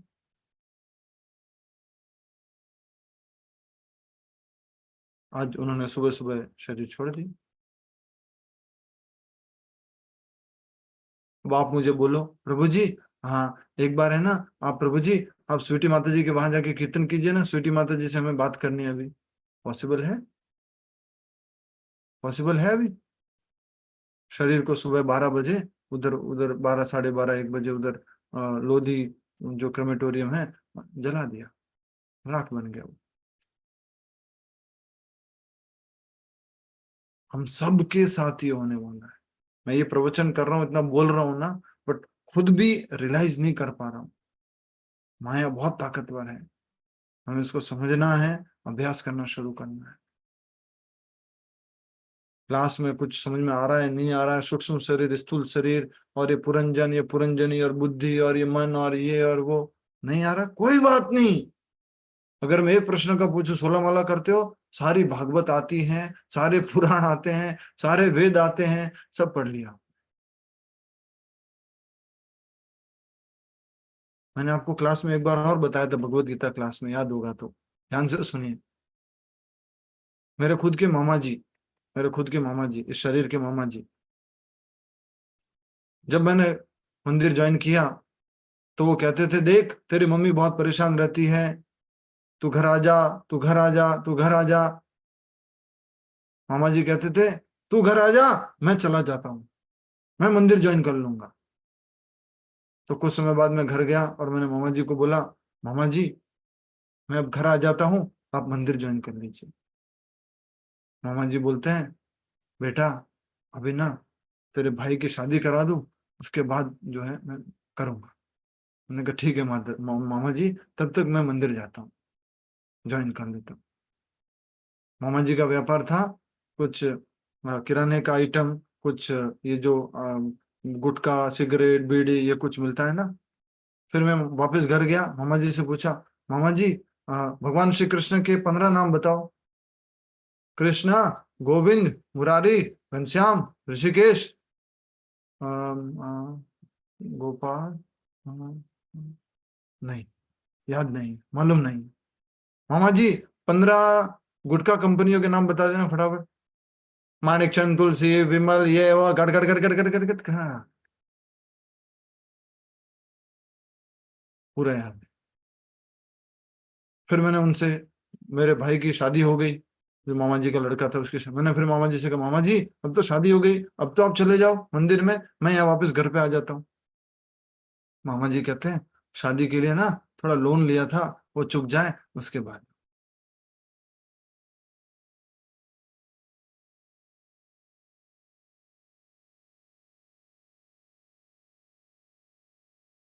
वो मामा जी भी चले गए भगवान के धाम, मतलब जो भी गति प्राप्त हुई उनको। ऐसे ही समय निकल जाता है, हमें समझने की आवश्यकता है, सीरियस होने की आवश्यकता है। चंचलापति प्रभु बोलते हैं, understand the urgency of Krishna consciousness, understand the urgency of Krishna consciousness. Krishna औरत की कितनी ज्यादा अर्जेंसी, कितनी जरूरत है अभी। ऐसे है जैसे मान लीजिए कोरोना नहीं मिल रही, इतनी जरूरत है अभी। बांटो जा को, कृष्ण ना, इतनी ज्यादा आवश्यकता है।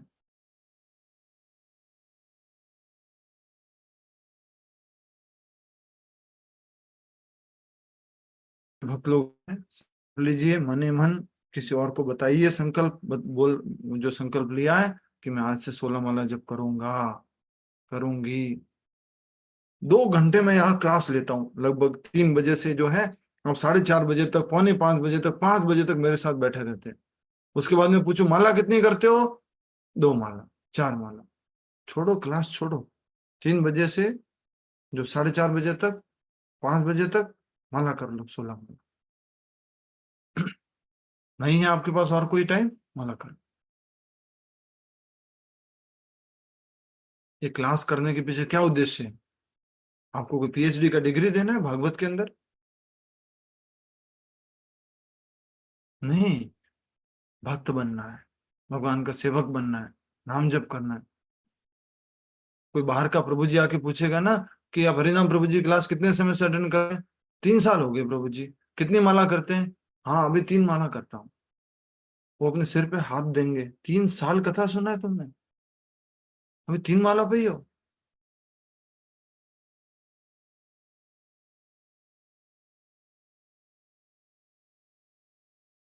कभी कभी हमें लगता है कि हमारे पढ़ाने में, हमारे समझाने में, हमारी जीवन की शुद्धता में बहुत कमी है, जिस कारण से हम लोगों के हृदय को स्पर्श नहीं कर पाते, इस कारण से जो है नाम जप नहीं हो पाता है।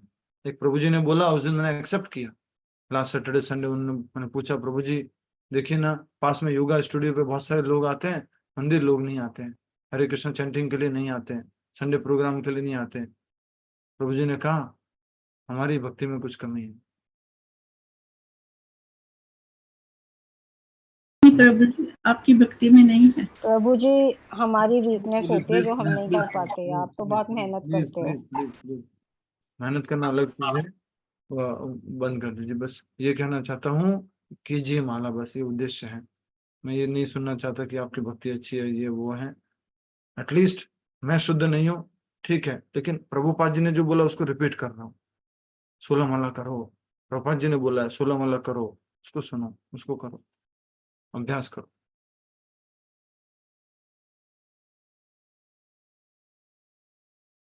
ठीक है, अभी सब लोग मिल करके इस वृंदावन धाम में नाम जप कर रहे हैं। मैं वृंदावन धाम से कथा किया हूँ आज, अभी सब धाम में भाव में फिर नाम जप करेंगे। और दोबारा प्रभु जी, प्रभुपाद जी की इतनी बड़ी कृपा रही कि 64 की 32 करी, 32 की 16 करके गए वो। हाँ 64 कर जाते तो क्या होता पता नहीं, कर ही नहीं पाते लोग। होती तो सब छोड़ के भाग जाते। एक भी आपकी इसमें कसौटी पे खरा नहीं उतरता प्रभु जी, कोई भी आपकी कसौटी पे खरा नहीं उतरता। हम जो 16 इतने लोग कर लेते हैं, कोई भी नहीं है उसमें। प्रभु जी अच्छा है। 15 दिन पे या 1 महीना पे कभी कभी ऐसा सीरियस होके सबको समझाएंगे तो थोड़ा सीरियस होंगे। मैं तो डेली सीरियस होके समझा लूं माता जी। नहीं प्रभु जी, क्लास वाला नहीं, ऐसे फिर से ऐसे हमारे आज मन दो को ना, सप्ताह ऐसे सीरियस फिर से हमारे मन को आदत लग जाएगी। हमारा मन तो ऐसा ही है।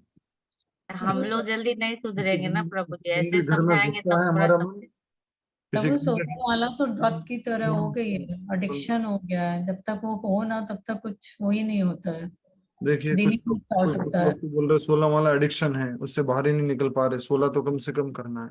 सुबह प्रभु जी 4 बजे उठने के बाद 16 माला हरे जब कृष्णा तक प्रभु जी, तो नींद उतरते ही नहीं नहीं आती है, है। जब तक जाप फिर पूरा से नहीं नहीं होता नींद उठते। नहीं आती है। प्रभु जी 37 करते हैं। 37 माला करते हैं, देखिए।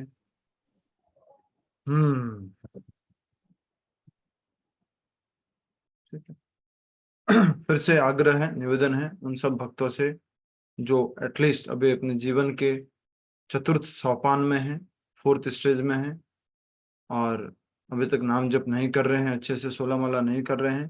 16 माला जप किया करो, भगवान को भोग लगा के प्रसाद पाया करो। जो भी कंडीशन है, जैसी भी कंडीशन है, सीरियस हो जाओ। प्रभुपाद जी को सामने उद्देश्य रखो और इंस्पिरेशन रखो प्रभुपाद जी को कि 70 साल का वो व्यक्ति भारत से बाहर गया, हाँ, जब इतनी सुविधाएं नहीं थी, कोई पेटीएम नहीं था कि कोई कैश ट्रांसफर का फैसिलिटी नहीं था। 40 रुपए लेके गए थे और अमेरिका में जाके उन्होंने सब लोगों को कृष्ण भक्त बना दिया। मेरे पास तो बढ़िया घर है, रहने की सुविधा है, हाँ, मोबाइल से ऑर्डर कर दूं, कुछ घर पे आ जाता है, डिलीवर हो जाता है। भक्तों से संगति करने का आसान तरीका है, इंटरनेट है, कुछ जूम है, कुछ यूट्यूब पे कथा है, प्रवचन है, बुक्स है। उपयोग कीजिए इन सारी सुविधाओं को और भगवान का नाम जप कीजिए। सब कार्य करने के सार में है नाम जप करना। ठीक है, अपनी अपनी माला लीजिए, शुरू करते हैं। तो कुछ भी बोलना है? यस, हरे कृष्णा प्रभु जी। यस माता जी। हरे कृष्णा। यस माता जी। प्रभु जी, जैसे आपने बोला कि 2 घंटे की क्लास आप मत कीजिए, आप 16 माला कीजिए, तो वो भी थोड़ा ऐसा लगा कि नहीं, क्लास में तो बहुत कुछ सीखने मिलता है। तो ऐसा लगा क्लास और 16 माला टाइम निकल पा रहे हैं प्रभु जी, तो फिर कैसा करेंगे? माता जी उसी प्रकार से हैं जिस प्रकार से एक बच्चा स्कूल के अंदर प्रतिदिन 2 घंटे स्विमिंग की थ्योरी सुनता है और स्विमिंग का प्रैक्टिकल कभी नहीं करता है। हरे कृष्णा प्रभु जी। पर रुचिका माता जी, आप तो मॉर्निंग क्लास ज्वाइन करती हैं चैंटिंग में, जी आप तो जी करती हैं जी 16 माला। 16 माला नहीं कर पाती हूँ प्रभु जी, 8 माला से ऊपर नहीं हो पाती है मेरी। तो आप लेट ज्वाइन करती हैं, सुबह 5 बजे ज्वाइन कीजिए। तो कितना समय हो गया कृष्ण भावनामृत जी में? सर प्रभु जी 3-4 साल हो गए मुझे भी, ड्यूरिंग कोविड ही मैंने ज्वाइन किया था। जी, तो आपसे आग्रह है, निवेदन है कि सुबह सुबह कुछ माला करें, कम से कम कोशिश करें कि सुबह सुबह 8 और माला। एक्चुअली ना, उसके बाद जी में और एक्चुअली प्रभु जी एक चीज ये भी होती है कि जी प्रोसेस है ना, कि जैसे नरसिम्हा आरती करनी हो, तो जो चीजें मतलब नहीं कर पा रही हूँ मैं प्रॉपरली, रेगुलरली नहीं हो पा रही। अगर आपको 1 साल हुआ होता ना अभी भक्ति में जुड़े हुए, तो मैं बोलता कि ठीक है, आप सब कुछ करते रहिए, आप धीरे धीरे 16 पर पहुंच जाइए। बट अभी आपको ऑलरेडी 3 साल हो चुके हैं, तो 3 बिना ये सब तो मैं आपसे अब ऐसा जी नहीं कहूंगा कि आप चलो धीरे धीरे प्रोग्रेस कर जाओगे, 16 तक पहुंच जाओगे। अब आपको पहुंचना है, अब आपको करना है। सुबह कर लो 8 माला, दिन में कर लो 4 माला, रात को सोने से पहले कर लो 4 माला, 16 माला पूरी हो जाएगी। अगर नहीं, इस समय डिवाइड नहीं कर पा रहे जी हो, पूरी ट्राई करूंगी प्रभु, हो जाएगा। लेकिन आश्रय नहीं ले पाऊंगी प्रभु जी, क्योंकि क्यों? आश्रय में प्रभु जी जो प्रोसेस है वो मैं फॉलो नहीं कर पा रही हूँ, जैसे नरसिम्हा आरती, तुलसी आरती नहीं कर पा रही हूँ प्रभु जी वो सब। उसने बोला कि आश्रम में सीधा ये प्रोसेस पहले स्टेप पे शुरू हो जाता है। नहीं जी, अभी मैं 8 माला का आश्रय ले रही थी प्रभु जी, लेकिन उसमें है तुलसी आरती कंपलसरी है, नरसिम्हा आरती 4 माला का ले कंपलसरी है। चुके हैं आप? जी 4 माला का आश्रय ले चुके हैं? जी 4 का आश्रय ले जो। ठीक है, तो फिर आप धीरे धीरे आगे बढ़ेंगे। जी प्रभु हो जाएगा। जी, ठीक। थैंक और यू कोई? प्रभु जी। वृंदावन आके गए, वृंदावन चंद्र की कृपा लेके गए, जरूर आगे बढ़ेंगे भक्ति में। प्रार्थना कीजिए। जी प्रभु जी। और कोई? जी थैंक यू वेरी मच प्रभु जी। हरे कृष्णा प्रभु जी। जी। प्रभु जी मेरा क्वेश्चन है कि जैसे माला करते हैं तो बीच में कई बार ऐसे बोलना पड़ जाता है या फिर मन ऐसे बोल देता है ना किसी और से, तो वो माला माला है या नहीं है? वो माला माला ही है। नहीं मतलब कि वो काउंटिंग होगी वो माला की, मतलब 16 माला की काउंटिंग में? अगर आप 16 माला सुबह कर चुके अलग से तो इसको काउंट मत करो, कोई प्रॉब्लम नहीं नहीं। नहीं अलग से नहीं, पर भी पूरे दिन चलती है तो मतलब बीच बीच में मतलब बोल जाते हैं। हर माला के बीच में बोलेंगे तो चलेगा नहीं ना। अच्छा।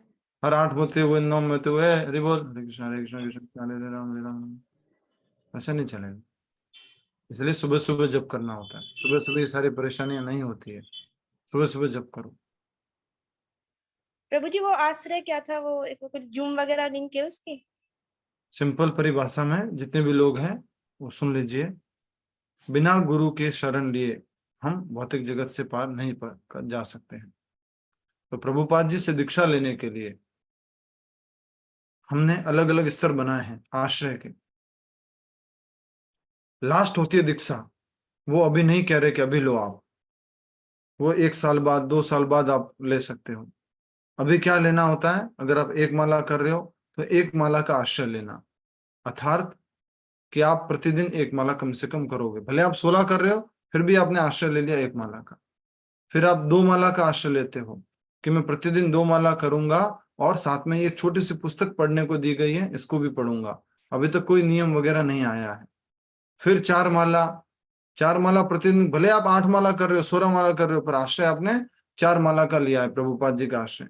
उसमें ये वाली पुस्तक पढ़नी है, मंदिर में रविवार को आकर के कुछ सेवा करनी है, ये एक आश्रय का लेवल हो गया। अगर नहीं आ पा रहे कोई बात नहीं, घर में जो सेवा कर रहे हैं उसको समझ लेंगे हम। फिर धीरे धीरे 8 माला, फिर जो है उसके बाद में 12 माला और 16 माला, इस तरह से आपको आश्रय लेना होता है। और 16 माला को चरण आश्रय बोलते हैं, और चरण आश्रय होने के बाद फिर आपकी दीक्षा होती है।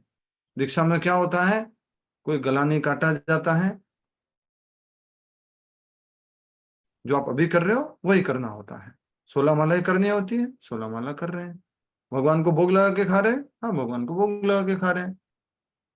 मंगला आरती आदि कर सकते हैं, हमें कर सकती हूँ और कर रही हूँ, यही करना होता है। बस आप उस दिन से नियम ले लेते हैं कि मैं करूंगी करूंगा।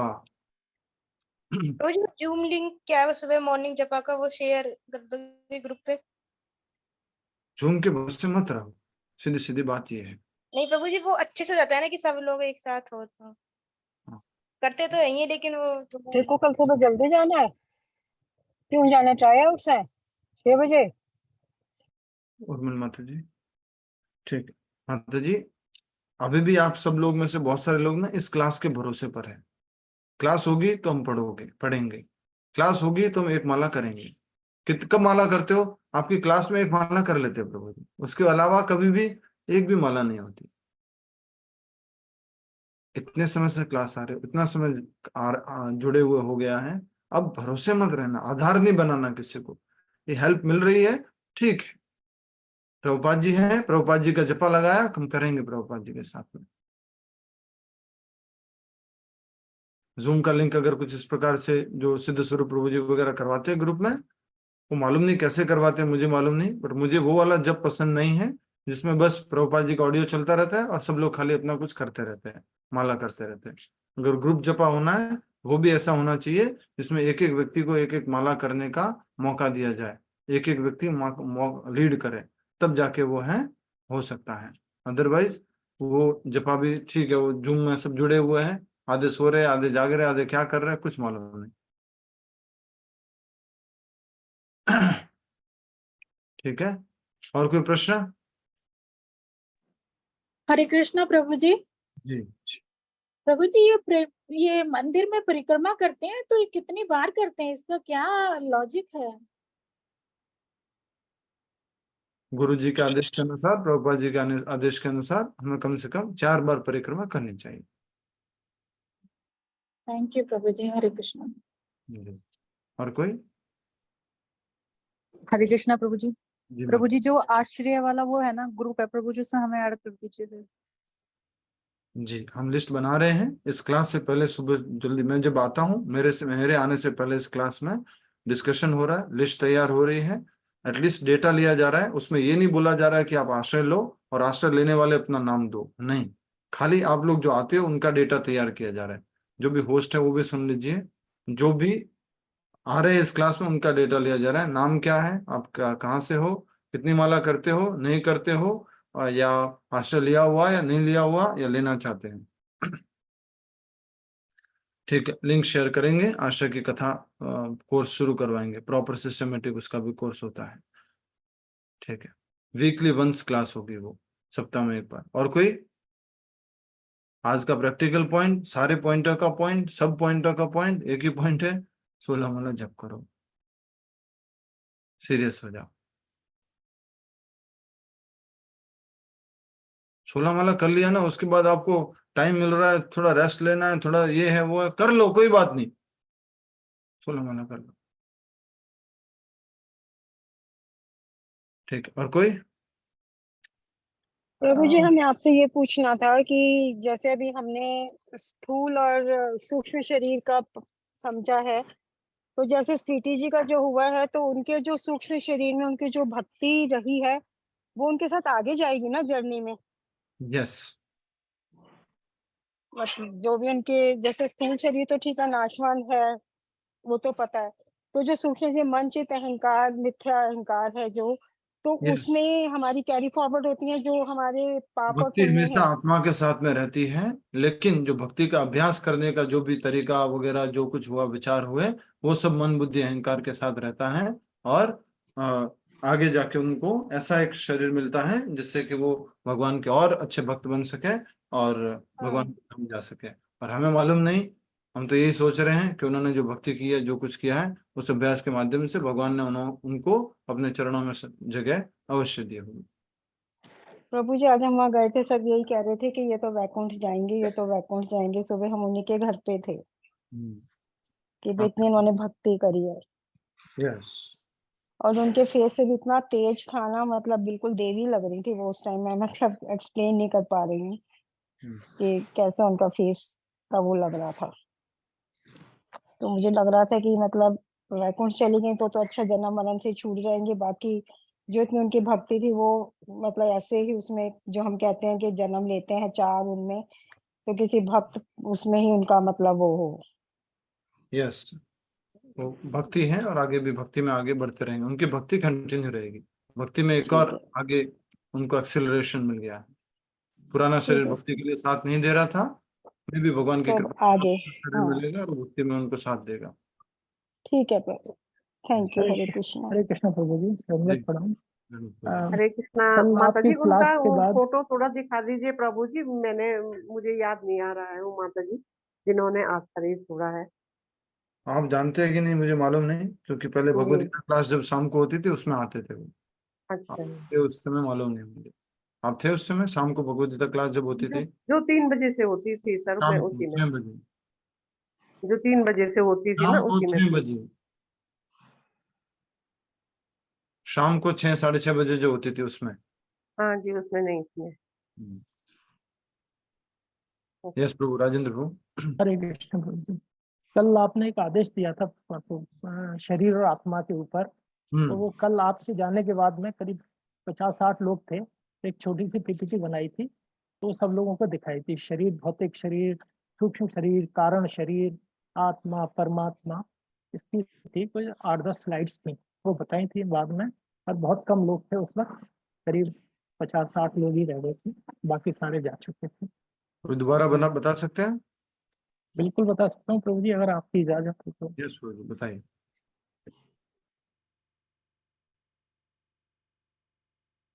जिनको माला करनी है कृपया करके माला करें, अगर आपके पास और कोई समय नहीं है तो।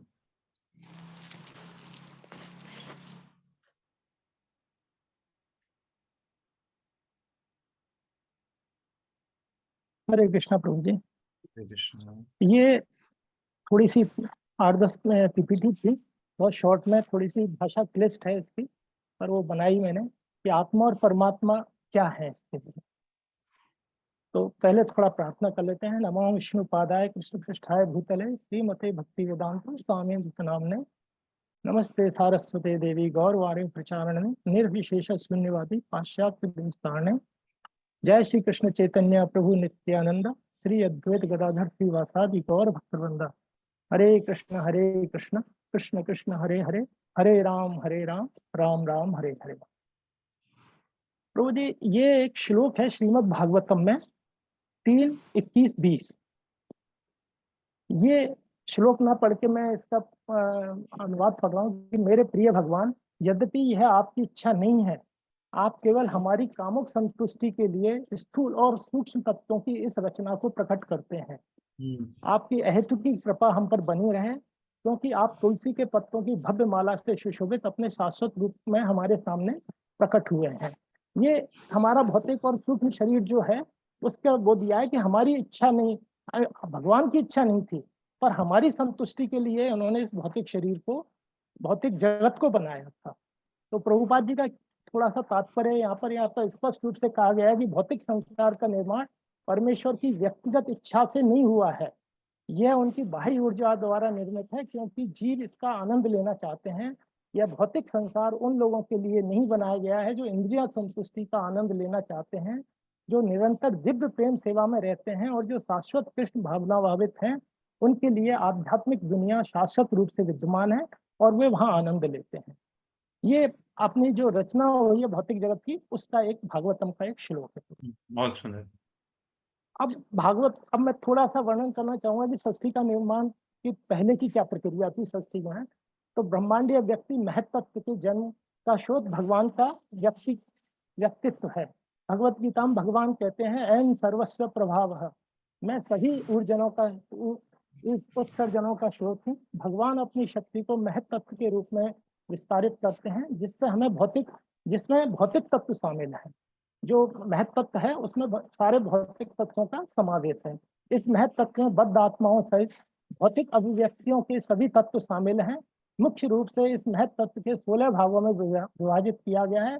5 स्थूल भौतिक तत्व और 11 कार्यशील उपकरण या इंद्रियां हैं। जब प्रथम पुरुष अवतार महाविष्णु भौतिक प्रकृति पर नजर डालते हैं तो भौतिक प्रकृति उत्तेजित हो जाती है और इस प्रकार पुरुष अवतार जीवों के साथ पदार्थ को संसूचित करते हैं। ये भौतिक प्रकृति का निर्माण की प्रक्रिया है। महाविष्णु की दृष्टि मात्र से चेतना का निर्माण होता है और इस चेतना को महत्व के रूप में जाना जाता है। महत्व के प्रमुख देवता वासुदेव हैं। इस निर्मित चेतना को फिर 3 गुणों में या भौतिक प्रकृति के गुणों के अनुसार 3 विभागीय गतिविधियों में विभाजित किया जाता है। प्रकृति के विभिन्न तत्व कौन से हैं जो महत्व तत्व के अंदर उपलब्ध हैं? 5 महाभूत, 5 तन्मात्राएं, 4 अंतःकरण, 5 ज्ञानेंद्रियां, 5 कर्मेंद्रियां। ये 24 तत्व हैं जो प्रकृति के स्रोत हैं। श्री हरि अपनी माया के द्वारा समस्त प्राणियों के भीतर जीव रूप में बाहर और काल रूप में बाहर विद्यमान है और जीव रूप में अंदर विद्यमान रहते हैं। सतोगुण से मन उत्पन्न होता है, जो थोड़ा सा हाइड हो रहा है प्रभु जी, इसमें आ नहीं रहा होगा। सतोगुण से जो है मन की उत्पत्ति होती है। रजोगुण में अधिक विकार आने से बुद्धि तथा प्राण के साथ ही कान, त्वचा, नाक, आंख, जीभ, मुंह, हाथ, जनेंद्रियां, पांव, मल विसर्जन की इंद्रियां उत्पन्न होती हैं रजोगुण से। जब तक यह प्रकृति अंग तथा तत्व, इंद्रियां, मन प्रकृति के गुण से जुड़ नहीं जाते तब तक शरीर जो है ये धारण नहीं हो सकता। जब तक ये सारे अंग जो हैं, तत्व और इंद्रियां और मन, ये जब तक जुड़ेंगे नहीं तब तक शरीर का रूप धारण नहीं कर सकते। जीवात्मा की चेतना भौतिक प्रकृति के 3 गुणों से आकृष्ट होकर बद्ध हो जाती है, सतोगुण, रजोगुण, तमोगुण। जीव का मनुष्य योनि में जन्म 84 लाख योनियों के दुखों को भोगने के उपरांत कर्मों के अनुसार विभिन्न प्रकार के भौतिक गुणों के साथ विभिन्न परिस्थितियों में रह रहे परिवार में जन्म मिलता है। कैसे हमने कर्म किए उस हिसाब से उस परिवार में हमको जन्म मिलेगा। ये 3 शरीर हैं। बाहरी शरीर जो है वो स्थूल शरीर है, सूक्ष्म शरीर है और एक कारण शरीर है। योग में कहते हैं कि ये 3 शरीरों के फर्दर उन्होंने इसको 5 तरह से माना है। जो स्थूल शरीर है वो अन्नमय कोश है, क्योंकि इसका पोषण हमारे अन्न के द्वारा होता है। और जो सूक्ष्म शरीर है इसमें प्राणमय कोश है, मनोमय कोश है और ज्ञानमय कोश है। और अंदर जो है वो आनंदमय कोश है, तीसरा कोश। जिसमें हम कहते हैं हमारी आत्मा और परमात्मा का जो स्थान है वो आनंदमय कोश में है। स्थूल शरीर जो बना है पंच महाभूतों से बना है, पृथ्वी, जल, वायु, अग्नि और आकाश।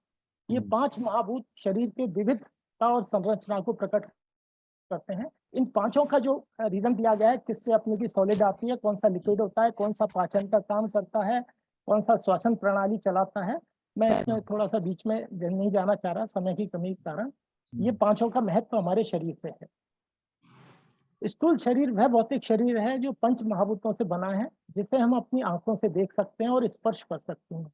ये 5 महाभूत स्थूल शरीर की विविधता और संरचना को प्रकट करते हैं। रक्त, रस, रक्त, मांस, मज्जा, अस्थि, शुक्र, ये भौतिक शरीर का जो कॉम्बिनेशन है वो इनसे बना है और ये सब पंच महाभूतों से आए हैं। भौतिक शरीर आत्मा का आवरण मात्र है। आत्मा की स्थूल वस्तु को इच्छा अनुसार भली भांति त्यागा जा सकता है। आत्मा इस शरीर को आराम से त्याग सकती है अगर आत्मा ठान ले कि मेरे को भौतिक शरीर को किस तरह से त्यागना है। जब मनुष्य दिव्य लोक को जाता है तो उसे स्थूल और सूक्ष्म शरीर दोनों को बदलना पड़ता है, क्योंकि वह आध्यात्मिक रूप में वहां पहुंचा जा सकता है। मन तथा बुद्धि भीतरे आवरण है। सूक्ष्म शरीर जो है ये फिर फर्दर परिष्कृत होने पर आवश्यकता है। सूक्ष्म शरीर से जो भौतिक आंखों से नहीं देखा जा सकता, मन, बुद्धि, अहंकार, चित्त से बना होता है। ये सूक्ष्म शरीर विचारों का शरीर है। ये जो शरीर है हमारे विचार जो हैं वो इस शरीर से ही उत्पन्न होते हैं। ये है मन से सोचने के, विचार महसूस करने के हैं। बुद्धि बौद्धिकता का, अहंकार अहम का, प्रेम से, और चित्त का चेतना की दिव्य चेतना में विकसित करता है ये शरीर। सूक्ष्म शरीर से हम अपनी आंतरिक अनुभूतियों और विचारों को अनुभव करते हैं। सूक्ष्म शरीर निम्न घटकों से मिलकर बना है। सूक्ष्म शरीर है उसमें ये है 5 तन्मात्रा हैं, 4 अंतःकरण है, 5 ज्ञानेंद्रियां और 5 कर्मेंद्रियां। इनसे मिला के सूक्ष्म शरीर बनता है। सूक्ष्म शरीर बनता है मतलब सूक्ष्म शरीर का निर्माण जो महत तत्व है, महत तत्व में से इन तत्वों के संयोग से सूक्ष्म शरीर का निर्माण होता है। जैसे मन, बुद्धि, अहंकार, तन्मात्राएं हैं, अंतःकरण है, कर्मेंद्रियां हैं। सूक्ष्म इंद्रिया में ज्ञानेंद्रिय कर्मेंद्रिय कैसे जोड़ा सूक्ष्म शरीर में? ये क्या होता है प्रभु जी कि हमारा जो भौतिक शरीर है ये अंदर से स्फुलिंग होता है। पहले अपना कारण शरीर बनता है, फिर सूक्ष्म शरीर बनता है और सूक्ष्म शरीर के आधार पर भौतिक शरीर बनता है। तो हम जिस तरह का जन्म लेते हैं वो हमारे सूक्ष्म शरीर के अंतःकरण में जो पिछले जन्म से आया है उसके हिसाब से हमको जन्म मिलता है कि शरीर कैसा होगा, नाटा होगा, छोटा होगा, बड़ा होगा, किसी के हाथ नहीं होते जन्म के समय, किसी के पाँव नहीं होते। वो सूक्ष्म शरीर से भौतिक शरीर में फिर ट्रांसफर होता है। तो इसको ऑपोजिट बोलना होगा ये। फिर इसके बाद कारण शरीर है कि सूक्ष्म शरीर के कारण जो है स्थूल शरीर बनता है और स्थूल जी प्रभु जी। हाँ, फिर है कारण शरीर। कारण शरीर हम वो कहते हैं जहाँ हमारे आत्मा और परमात्मा रहते हैं, जो इस शरीर का, सूक्ष्म शरीर का बीज है, मूल बीज है, जिसको बीज कह सकते हैं। कि अगर ये कारण शरीर नहीं होगा तो हमारा सूक्ष्म शरीर का निर्माण भी नहीं हो पाएगा। अगर हमारी आत्मा और परमात्मा कहीं जाके नहीं एक जगह इकट्ठी होंगी तो हमारा सूक्ष्म शरीर भी नहीं बन पाएगा। तो पहले सूक्ष्म शरीर बनता है, उससे फिर सूक्ष्म कारण शरीर, सूक्ष्म शरीर और फिर भौतिक शरीर बनता है। बीज है। कारण शरीर से ही आत्मा और परमात्मा स्थित रहते हैं। कारण शरीर जो है ये 3 जो तत्व हैं, सत्य, रज और तमस, इनके संयोग से, और ये मन, बुद्धि, अहंकार, ये जो कि कारण शरीर और सूक्ष्म शरीर में बहुत कम डिफरेंस है। कारण शरीर, सूक्ष्म शरीर में ही कारण शरीर है। इन दोनों शरीर को कभी कभी लिंग शरीर भी कहा जाता है। ये जो लिंग शरीर कहते हैं कि लिंग शरीर वो है कारण और सूक्ष्म शरीर, इसको लिंग शरीर कहते हैं, दोनों के कॉम्बिनेशन को।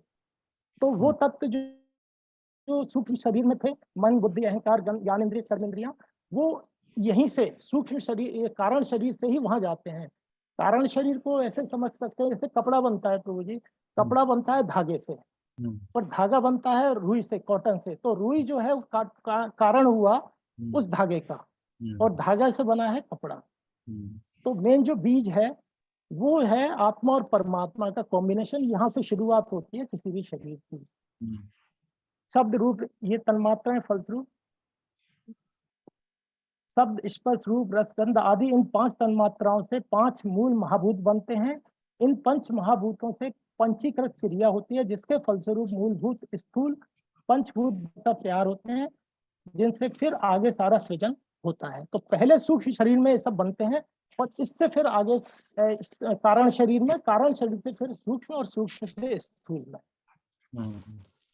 कारण शरीर है, भावनाओं से निर्मित शरीर है, यही हमारे पुनर्जन्म का कारण बनता है।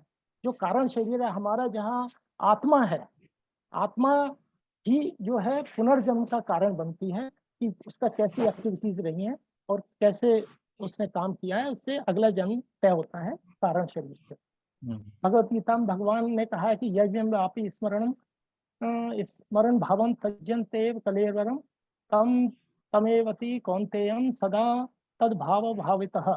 हे कुंती पुत्र, मनुष्य मृत्यु के समय, शरीर त्याग के समय जो जो कुछ भी स्मरण करता है वह सदैव उस चिंतन में लीन रहकर उस अवस्था को प्राप्त होता है।